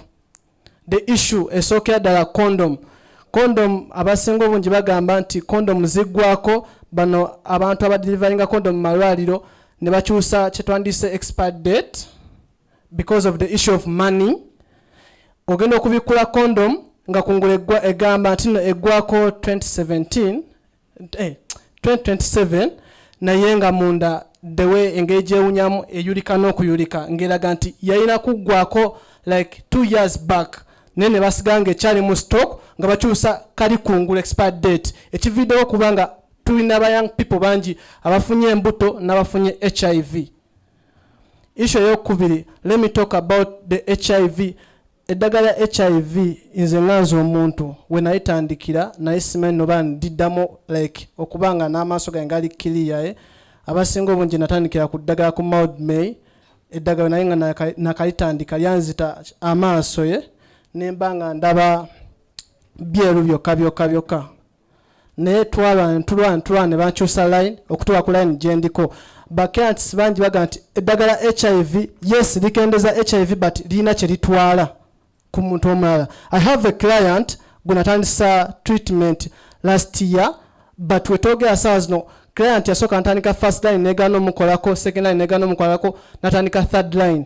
Third line we yagitandika yamulemaza like one part is a lady alina omwana wa myaka 2, but etogerera omukyala part emu yakola ki yalema ate nga alina omwana gwalabirira. So buli wagenda mu ddwaliro bamuga naffe tetumanyi naye nze ngamba I think nga community wega nti issue eva ku ddagala simanyi kye tugenda kukola but twetaaga tuddayo mu community nga we tusituse wano ne tulaba true stories ne tajja kubijja ku bantu banene bye tuba tuleese kuba media yejja gamba nti we need like campaign nti bana abantu tebakiriimu naye we need to go down in community. We have a lot of people are suffering eyo wansi no on drug area HIV hepatitis even TB waliwo kintu wa TB agamba nze sikyasobola zaala okuva wenamaliza treatment ya TB nga ye takyasobola funisa mukazi n'omuli buto.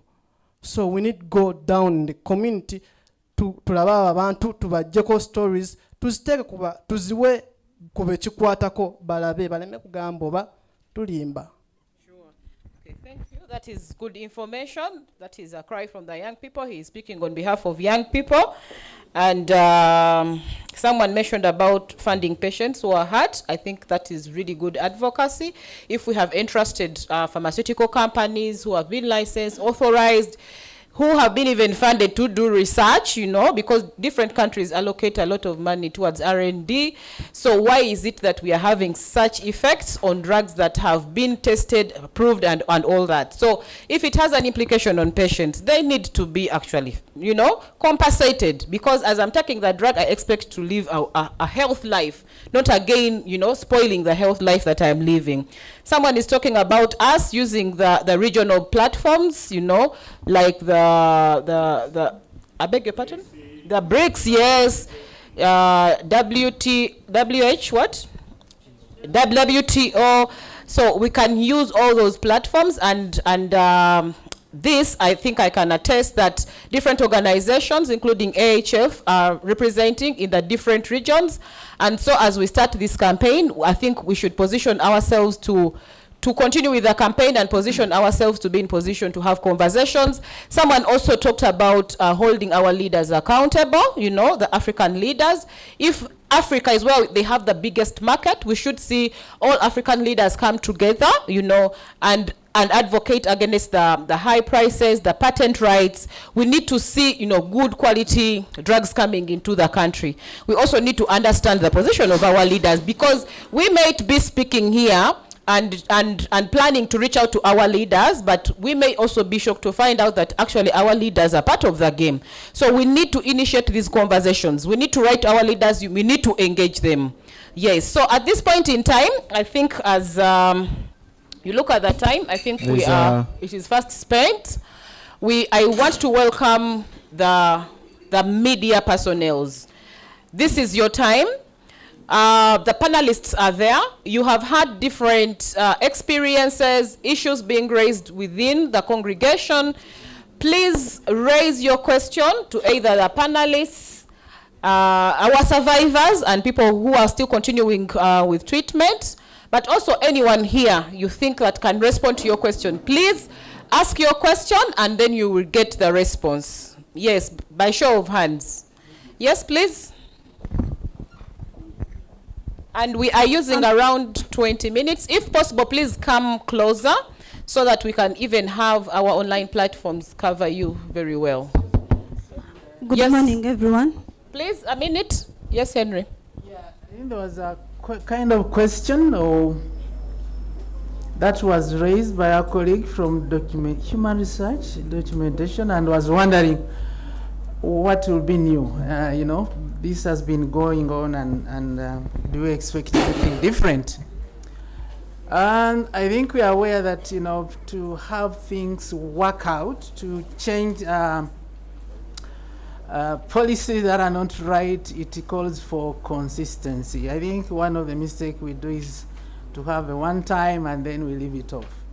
So together, I think as civil society and HF, this is something that we want to take on, you know, consistently. I think again an issue was raised about hearing from those that have been affected, and I think we are glad that the media here have been able to capture the experience of Dennis, you know, having irreversible, you know, effect on his life. And what we are assured of that some of these, you know, recording is going to as far as BBC, Al Jazeera, CNN, and so I think Gilead will be able to begin to hear from the grassroots what's happening. So, as I said, I think in my in my openings that this is HF is extending this advocacy to the grassroots. So, I think let's be optimistic that we shall have more engagement, really getting the people that are affected to come on the front line and tell their story. So I think we'll be able to do that. AHF has been engaging Gilead in US, Europe, but now it's moving out of there and coming to where real life is affected. So I think we'll be able to do that. I think in addition to what HF has done is now beginning to name and kinda, yeah. If Gilead hears that South Africa, Asia, their name is at stake, I think they could be able to reconsider, unless they don't have skin and what. Okay, thank you. That's my addition to. Okay, so thank you for that addition and for expounding and sharing with us what AHF has done in that context and what we are continuing to do. And maybe to say that we are still not doing it alone. Campaigns, you cannot go solo. It requires, masses to join hands and speak out. So I want to invite media, and I would request that you move in front. Yeah, you have a microphone? Yes. Okay, you can start. Actually, I'm not a media, but a part of an organization. Okay. First, I will apologize for coming late. My name is Number Gladys from Forum for TB Survivors. I'm a survivor and a young mother living with HIV. My question is, and it goes to the Gilead Pharmaceutical. If they decided to see that Uganda as a vulnerable country is supposed to be imported the unqualified medicine, what was the criteria did they use? As Ugandans or the government, I think the government need to be part of this, to be seeing how the Gileads are importing the unquality medication. As a government, what are they trying to do about this? Since the people in the community are facing some of the challenges about some of the unquality drugs, what do we need to do? As a community, we don't have any options. We have to accept whatever comes on our table. But as a government, are they happy for what the Gileads are importing into our country? And the Gileads, what are the criteria did they use to import these drugs into our vulnerable country? Are we concerned to be given that treatment? That was my question. Oh, that's a very good one. That's a good one. How do poor quality drugs get into communities, So where is government? What's the role of government in controlling, quality? So I think we missed someone from Ministry of Health or from NDA, the National Drug Authority, but these are things that we are planning and continuing to engage. Maybe I can give an opportunity to Kenneth to kind of respond to that question. What is government doing about it, and how do medicines of this kind, that have impact on this, how do they, reach the community? How do they get into the country? Yes, we appreciate that we are into a free market economy, but is there any control, by government in regards to the quality of medicines? Yes, please. My question is in that. Okay, please ask. My question and please direct it to the person here or someone. Panelists. Which panelists in particular? Either of the three. Okay, fine. You can go ahead and ask. Yeah, it's in line with the government, but it's not about quality. I was wondering if you have tried to engage the government about the pricing, because I have noticed many people have gotten more side effects or have skipped lines to the rest because of the pricing of the medication they get. Have they engaged government in line with the pricing to this medication?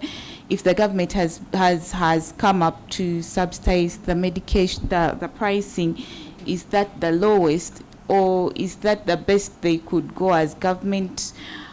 If not, before we reach Gilead, I am thinking this Gilead issue is not about making laws or something.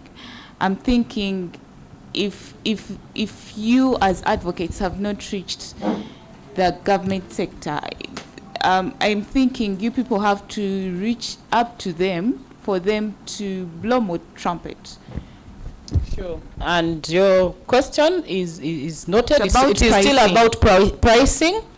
I think difference in pricing, you know, and how it is. Is this the best? Has government helped you in Is there any pricing of these medicines? Subsidizing prices. Has government subsidized prices of hepatitis C, TB? Do we have any, you know, act like that by government? What? Media. Pardon? Yeah. Yes, it's media. So the second question, yes, please. Thank you. My name is Aloysius Biamkama from Radio Mama. What maybe I would want to know is, are there some pharmaceuticals here who have tried to apply for the licenses and maybe they have failed? I don't know who can be able to give us the details, but again, have we read the Gilead policy? Maybe you may find they are not in a position to give their technologies. So I don't know who can also have a say on that. Thank you. Of course, that's why we are here, because they have rigid policies. The patent monopoly is what we are talking about, and it's part of their policy, and that is what we are fighting against and speaking up to. We want them to change, you know, give up the licenses so that the other pharmaceutical companies are in position to produce the same the same drug. So it is the cry today. That's why we are bleeding. Yes, please go ahead. Yes. Good morning. My name is Flavia Nasaka. I work with Uganda Radio Network. A speaker from SEHAD said 90% of the drugs we have here are generic. We use generic a lot.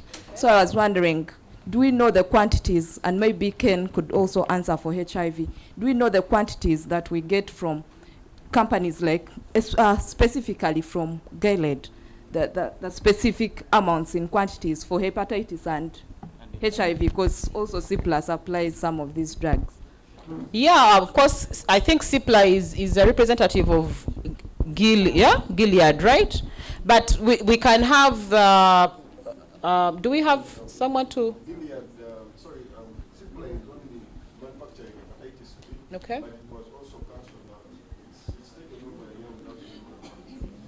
Okay, you've got the response. CIPLA was manufacturing hepatitis C, but then B only. But their I think license was cancelled for about 1 year. They are not producing anything. Yeah, the quantities being supplied by. How much drugs does Gilead bring into the country in form of generic medicines? Can you please make your question clear? My question, I would like to know how much Gilead produces and imports into the country. How much do we get, for us to know the extent of the problem, since 90% of the drugs are generic? Yeah. The ones that are in use here. Sure. Okay, please, another question. Good morning. Which media house? Michael Okabi, 256 Business News. Okay. I'm asking for context. In terms of best practices, which are the companies, big pharma, that are giving just terms that you think are favorable to low-income countries? And then secondly, when you go to the pharmacies, they always tell you that, branded medicines are more expensive because of taxes. So I want to know the contribution of domestic policy to the pricing of drugs. Sure. And lastly, I think Uganda participated in research trials of some of these medicines. Does participation in clinical trials confer rights or rebates to the participating countries in terms of the cost at which you get some of these medicines? And has Gilead tried any of its medicines here. Thank you. Okay, thank you so much. I think those questions can be spread, you know, some will be responded to by Kenneth, by Henry, and then Peter, and we can also have colleagues who have been testifying to also share with us, because I see they have a lot of information. Maybe we can now first listen to the response, and then we take another round of questions. So I can start with... Let me begin. Okay, you want to begin? That I'm being corrected by Kenneth. Okay. Okay, Henry, you can go ahead. Okay, now about pricing, government coming in, I think where we are, government doesn't have any control over the pricing. That's what I would observe. And in terms of government coming to support, you're all aware that there is the health insurance policy, health insurance, which is coming on, where everybody will be able to make a contribution. And I think that's where we can see government coming in really to, through mobilizing what we have to ensure that, you know, it has a control over these prices. But I'll speak much more about Gilead. What we know is that there's Truvada that is coming in, and it's very expensive. And as I said, government doesn't have control over it. I think I was looking through the prices. A dose of 30 days is 146,000 Uganda shillings, which I think is a bit, not a bit, it's expensive. It may not be affordable. Yeah, I think those are the few responses I want to make. About, I think these guys will talk about what we benefit when we participate in the clinical trials. I think there are terms. These guys here may be able to respond to that. Thank yes, you. Kenneth, you can come through. Okay. Thank you. To Gladys, and the question on the quality and side effects. So for starters, every drug has side effects.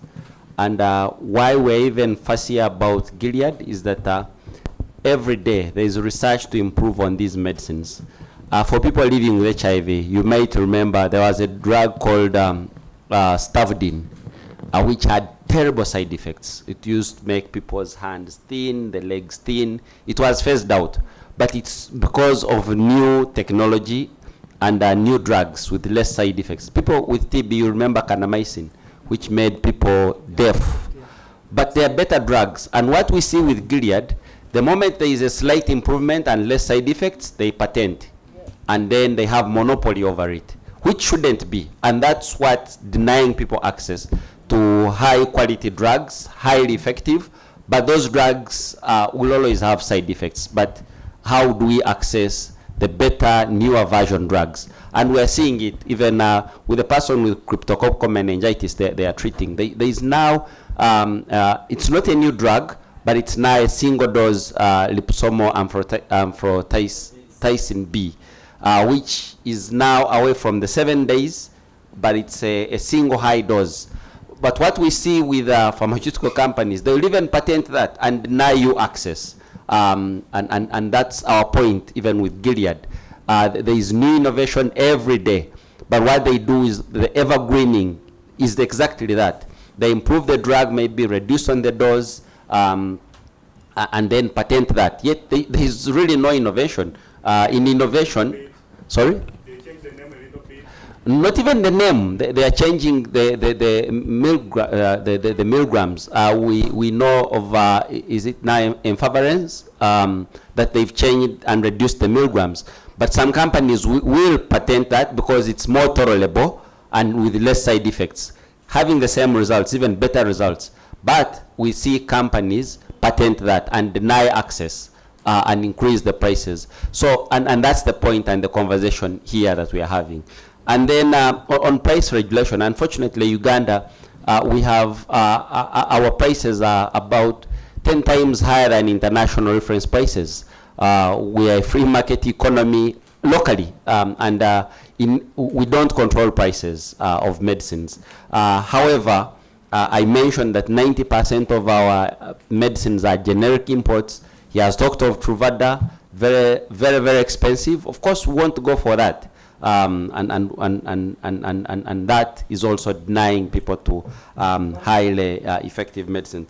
Then there is the other question on countries that participate in research.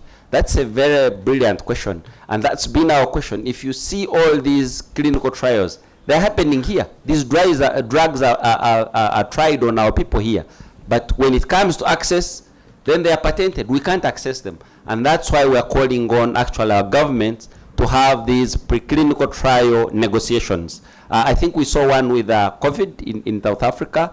I think they used that because there are people that were tried on these drugs. So it's negotiating to have better maybe prices, but also this voluntary license if we've participated in the research, and not only being used as guinea pigs.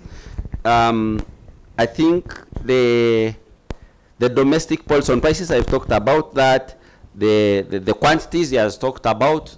For the branded Truvada, the medicine that Gilead is producing, there are very low quantities coming in here, both for treatment and prevention.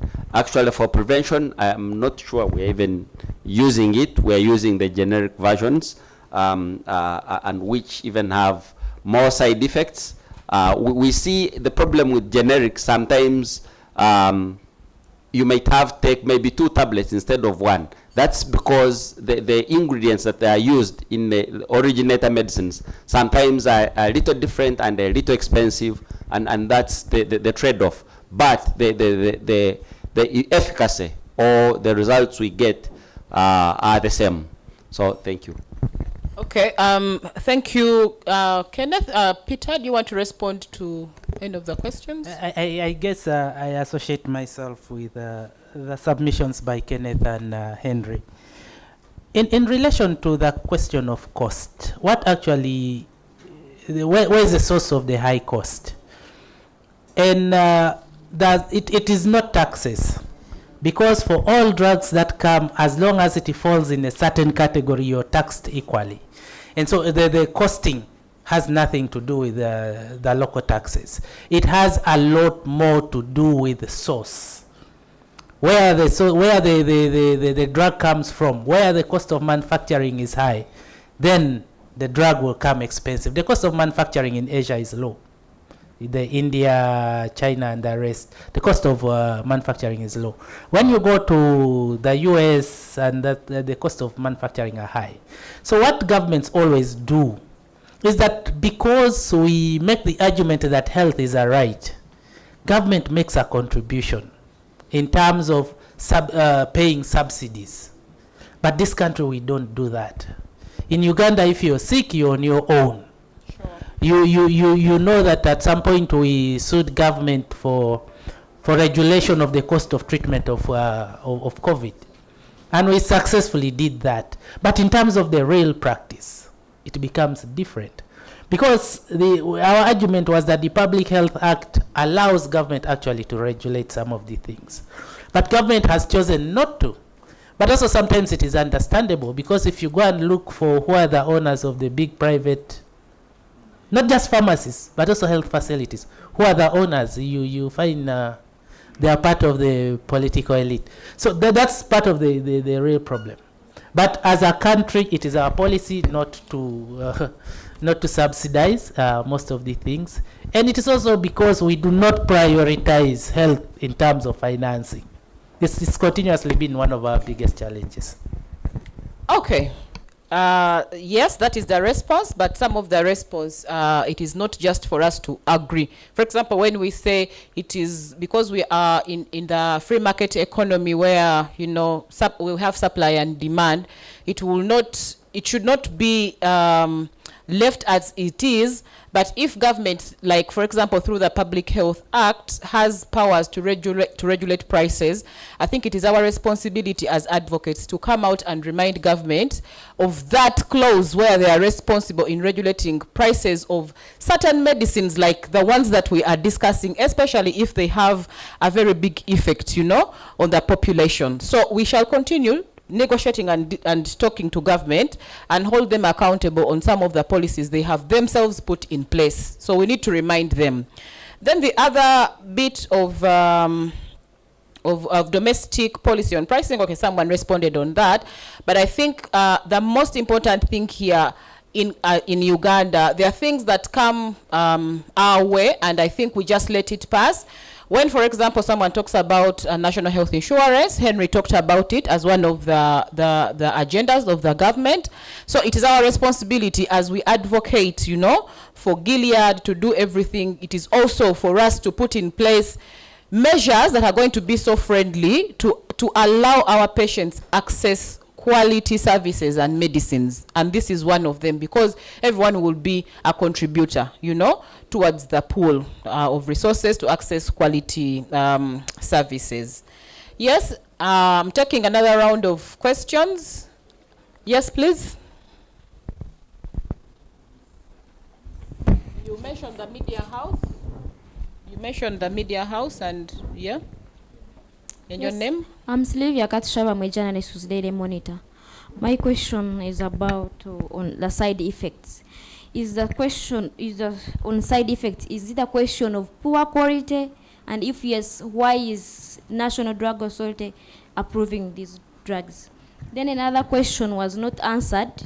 Do we have some of the pharmaceutical companies that have applied for the licenses and it has not been it has been denied, specifically in Uganda? Okay, do we have any pharmaceutical companies in Uganda who have applied for the licenses and denied? And then I think the other question was, do we have examples of multinational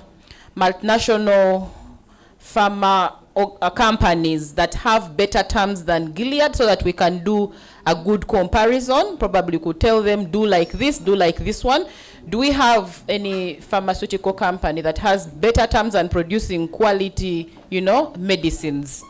Another question, yes, please. Nze Isa Chigongo, nkola ne Channel 44.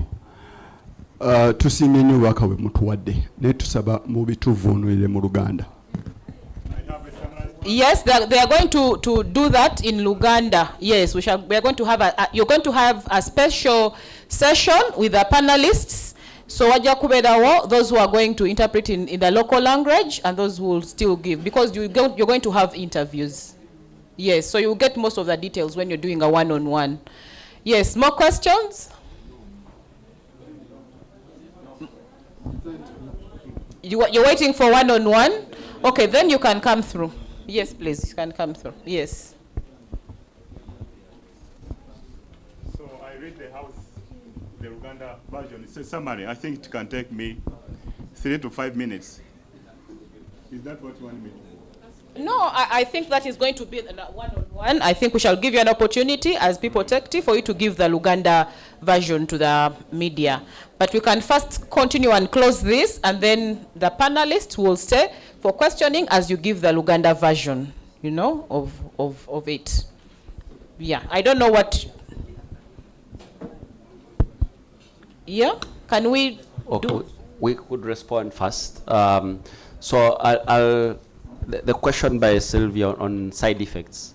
Sylvia, if you had me, any medicine has side effects.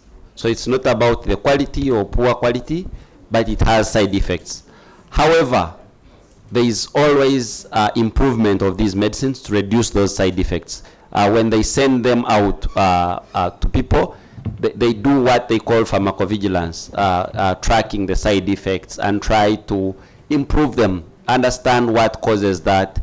But it's not about quality, but it's the best we have at the moment. And our point is, how do we access the best that we have at the moment?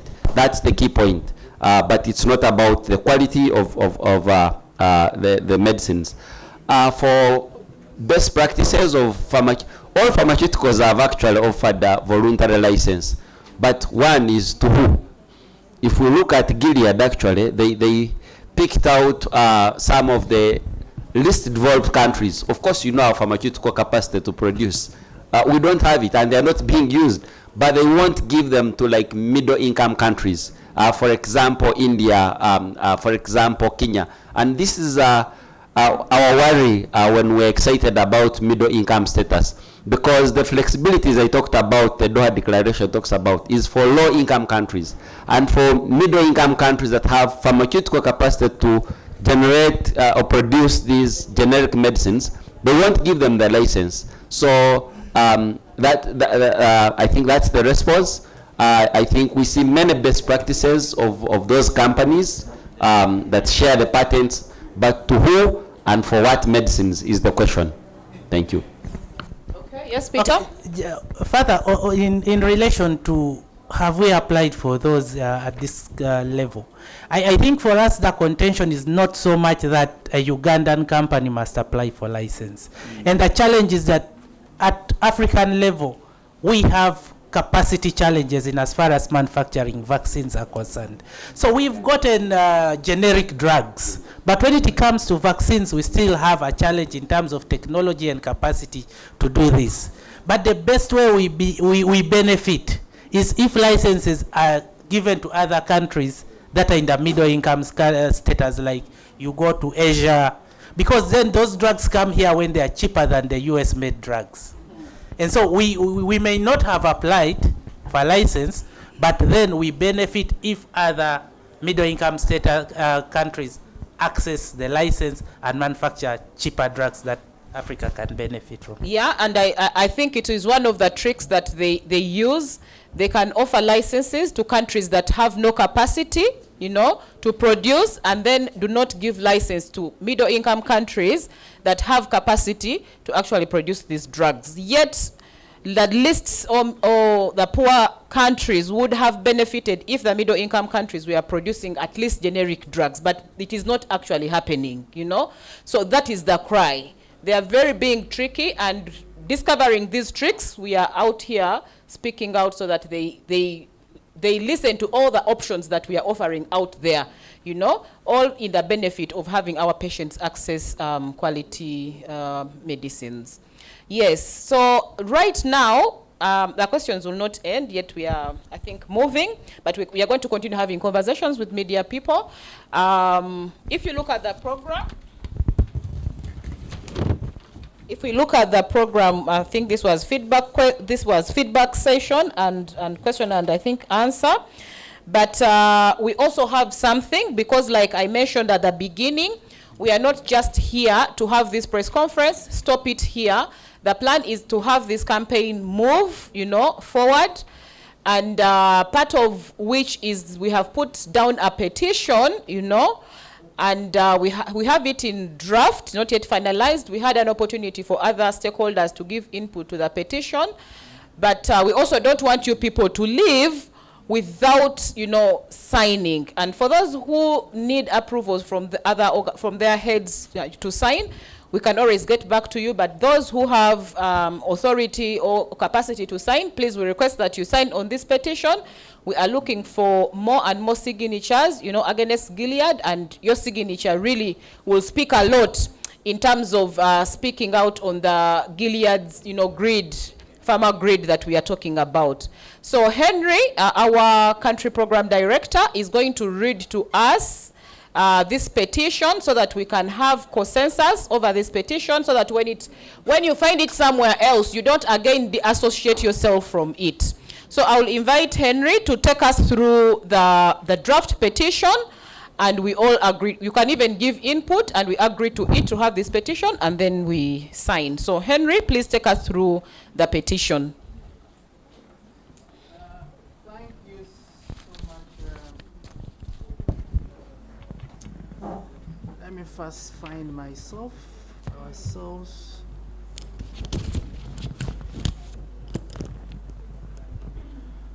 Okay, so what we did, as I said, apologies, we sent you the draft petition points a bit late, but a number of us were able to provide input. So what I have here is what we sent, and nobody who received the petition had a contrary view, but an addition to what we had sent, meaning that we're in consent.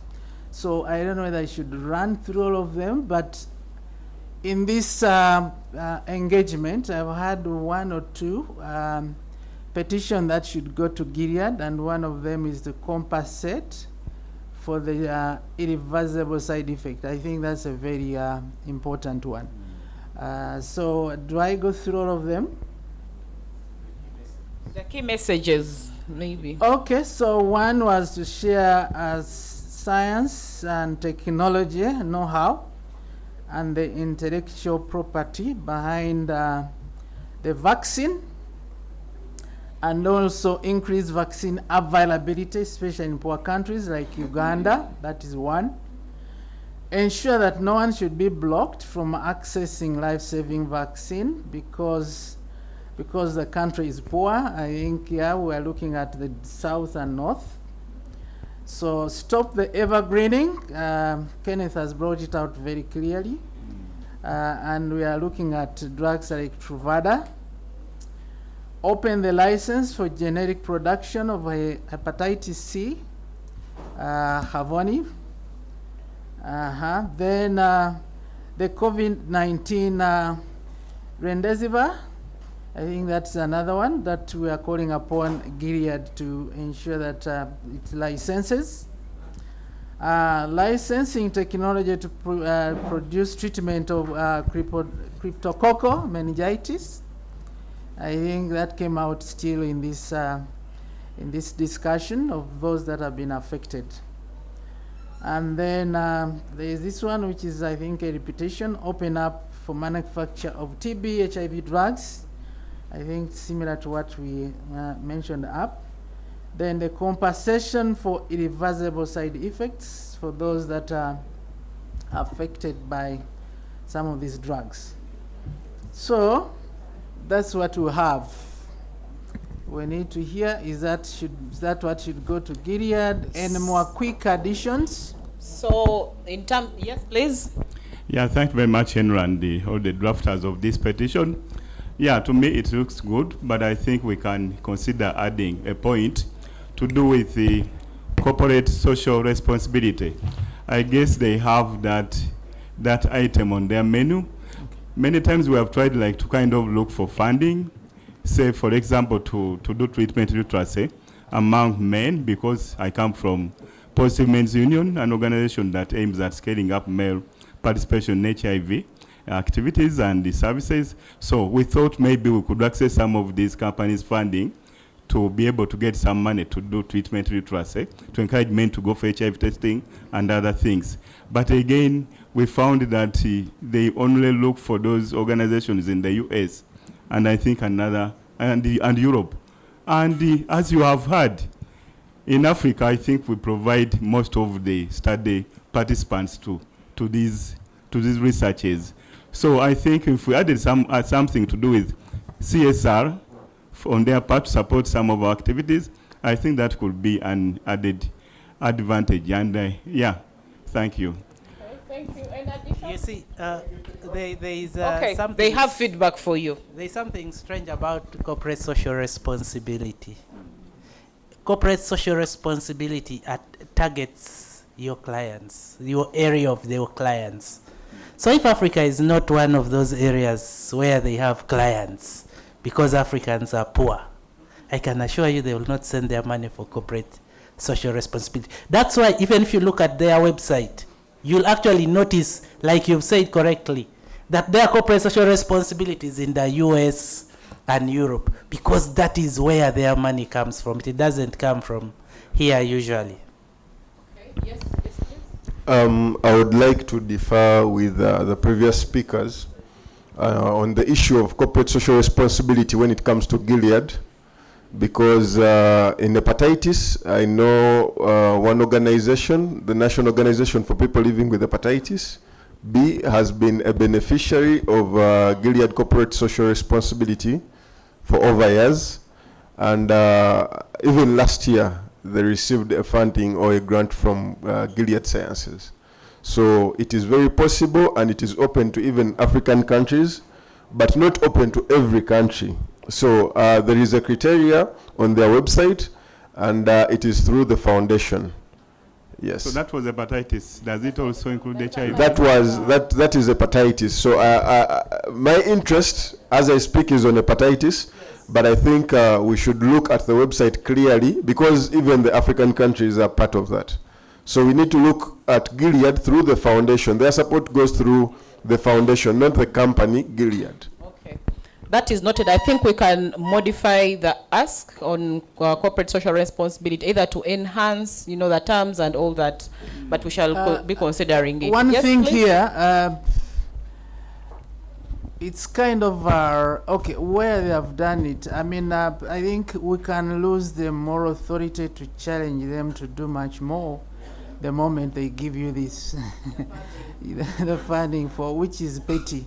So I think we need to think twice about that. Once they do that, sometimes you lose your strength to challenge them on the most critical thing. I think what Henry is saying is that the funding, I think, is to blindfold us, to forget about all the other things that they are more important than the funding that is coming through. Yes. Yeah. What I wanted to say is that when you allow corporate social responsibility, you are giving room for conflict of interest. And as Emily said, theirs is uptake and not quality, and not also responding to the adverse effects. We are talking about giving me my fair share as a consumer, not giving me favorable conditions to consume your product.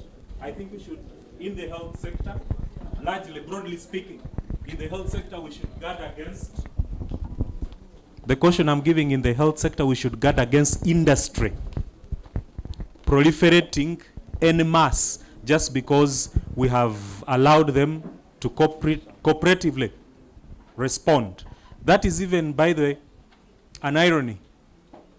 We need to strengthen standards, quality. And that's why I spoke to governments playing their duty. Thank you. Okay, thank you so much. The media personnel have a concern. We really want them to blow out all what has been spoken here on time, and they are concerned that they're running out of time. They need to go back to the media houses, report, write, and so they want to have one-on-one conversations with the panelists.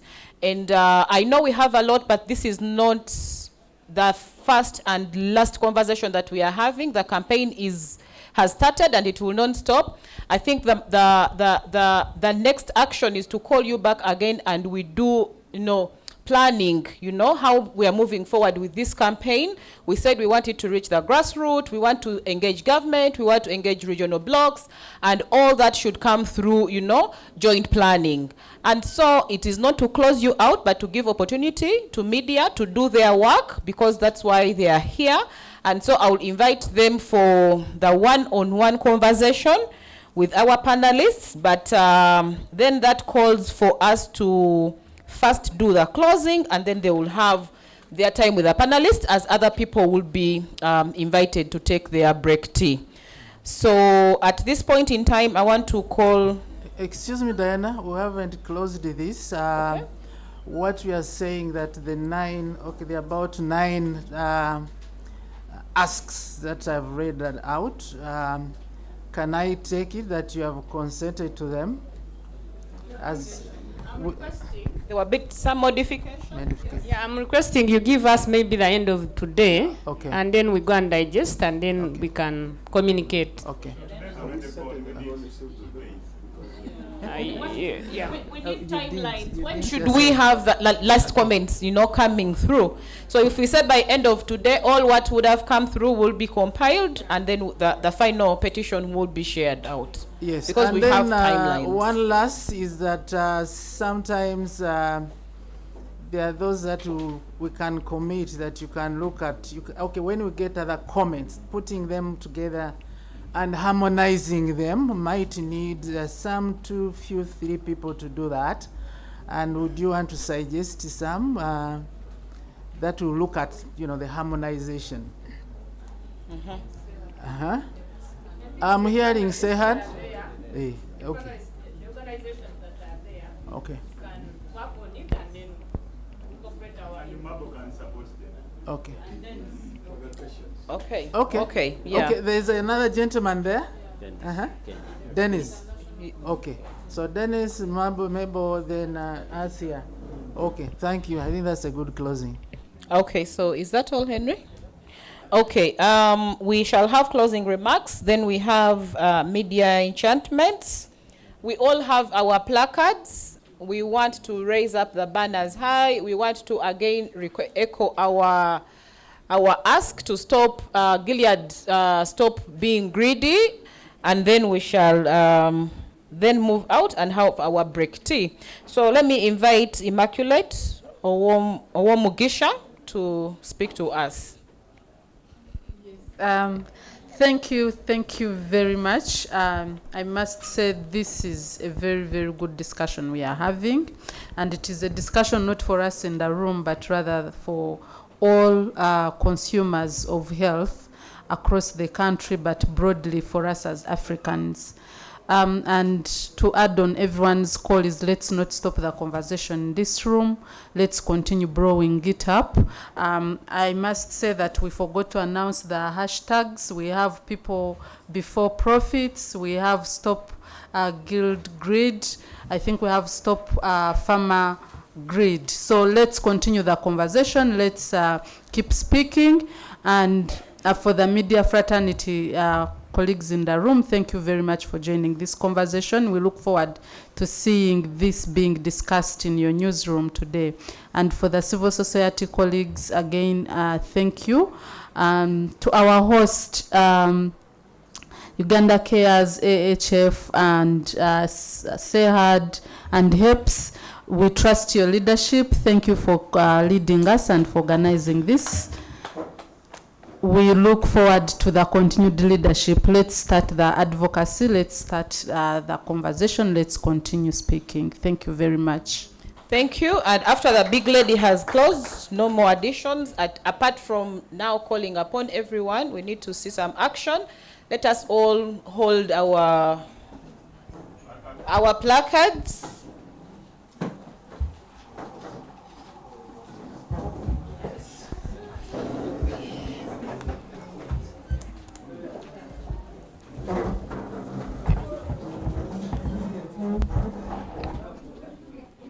So our media people, please, you're taking action. Anyone who is lacking a placard?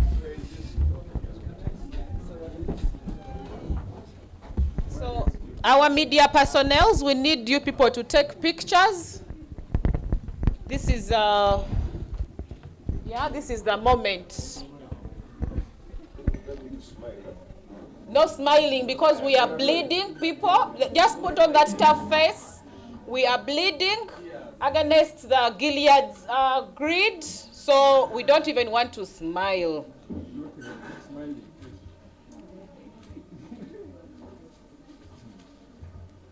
For those who can try, please go ahead.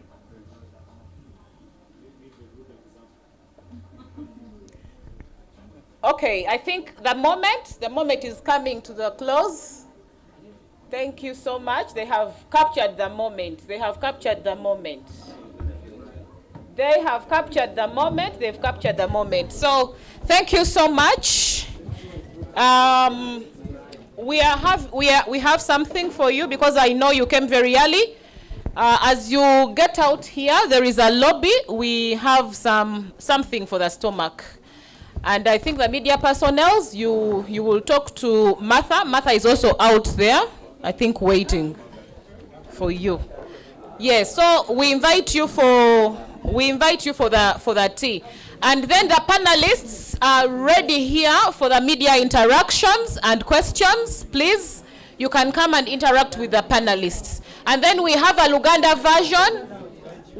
Please give it. They always take it. People who are interested in the Luganda version, please come. So you come and take the receipt. No, they want it like spoken out. They want a Luganda version of all this. So you can just take because they need to capture it. So these people would give you space and you deliver it. So people who are interested in the Luganda version, please. Yes, please. Yes.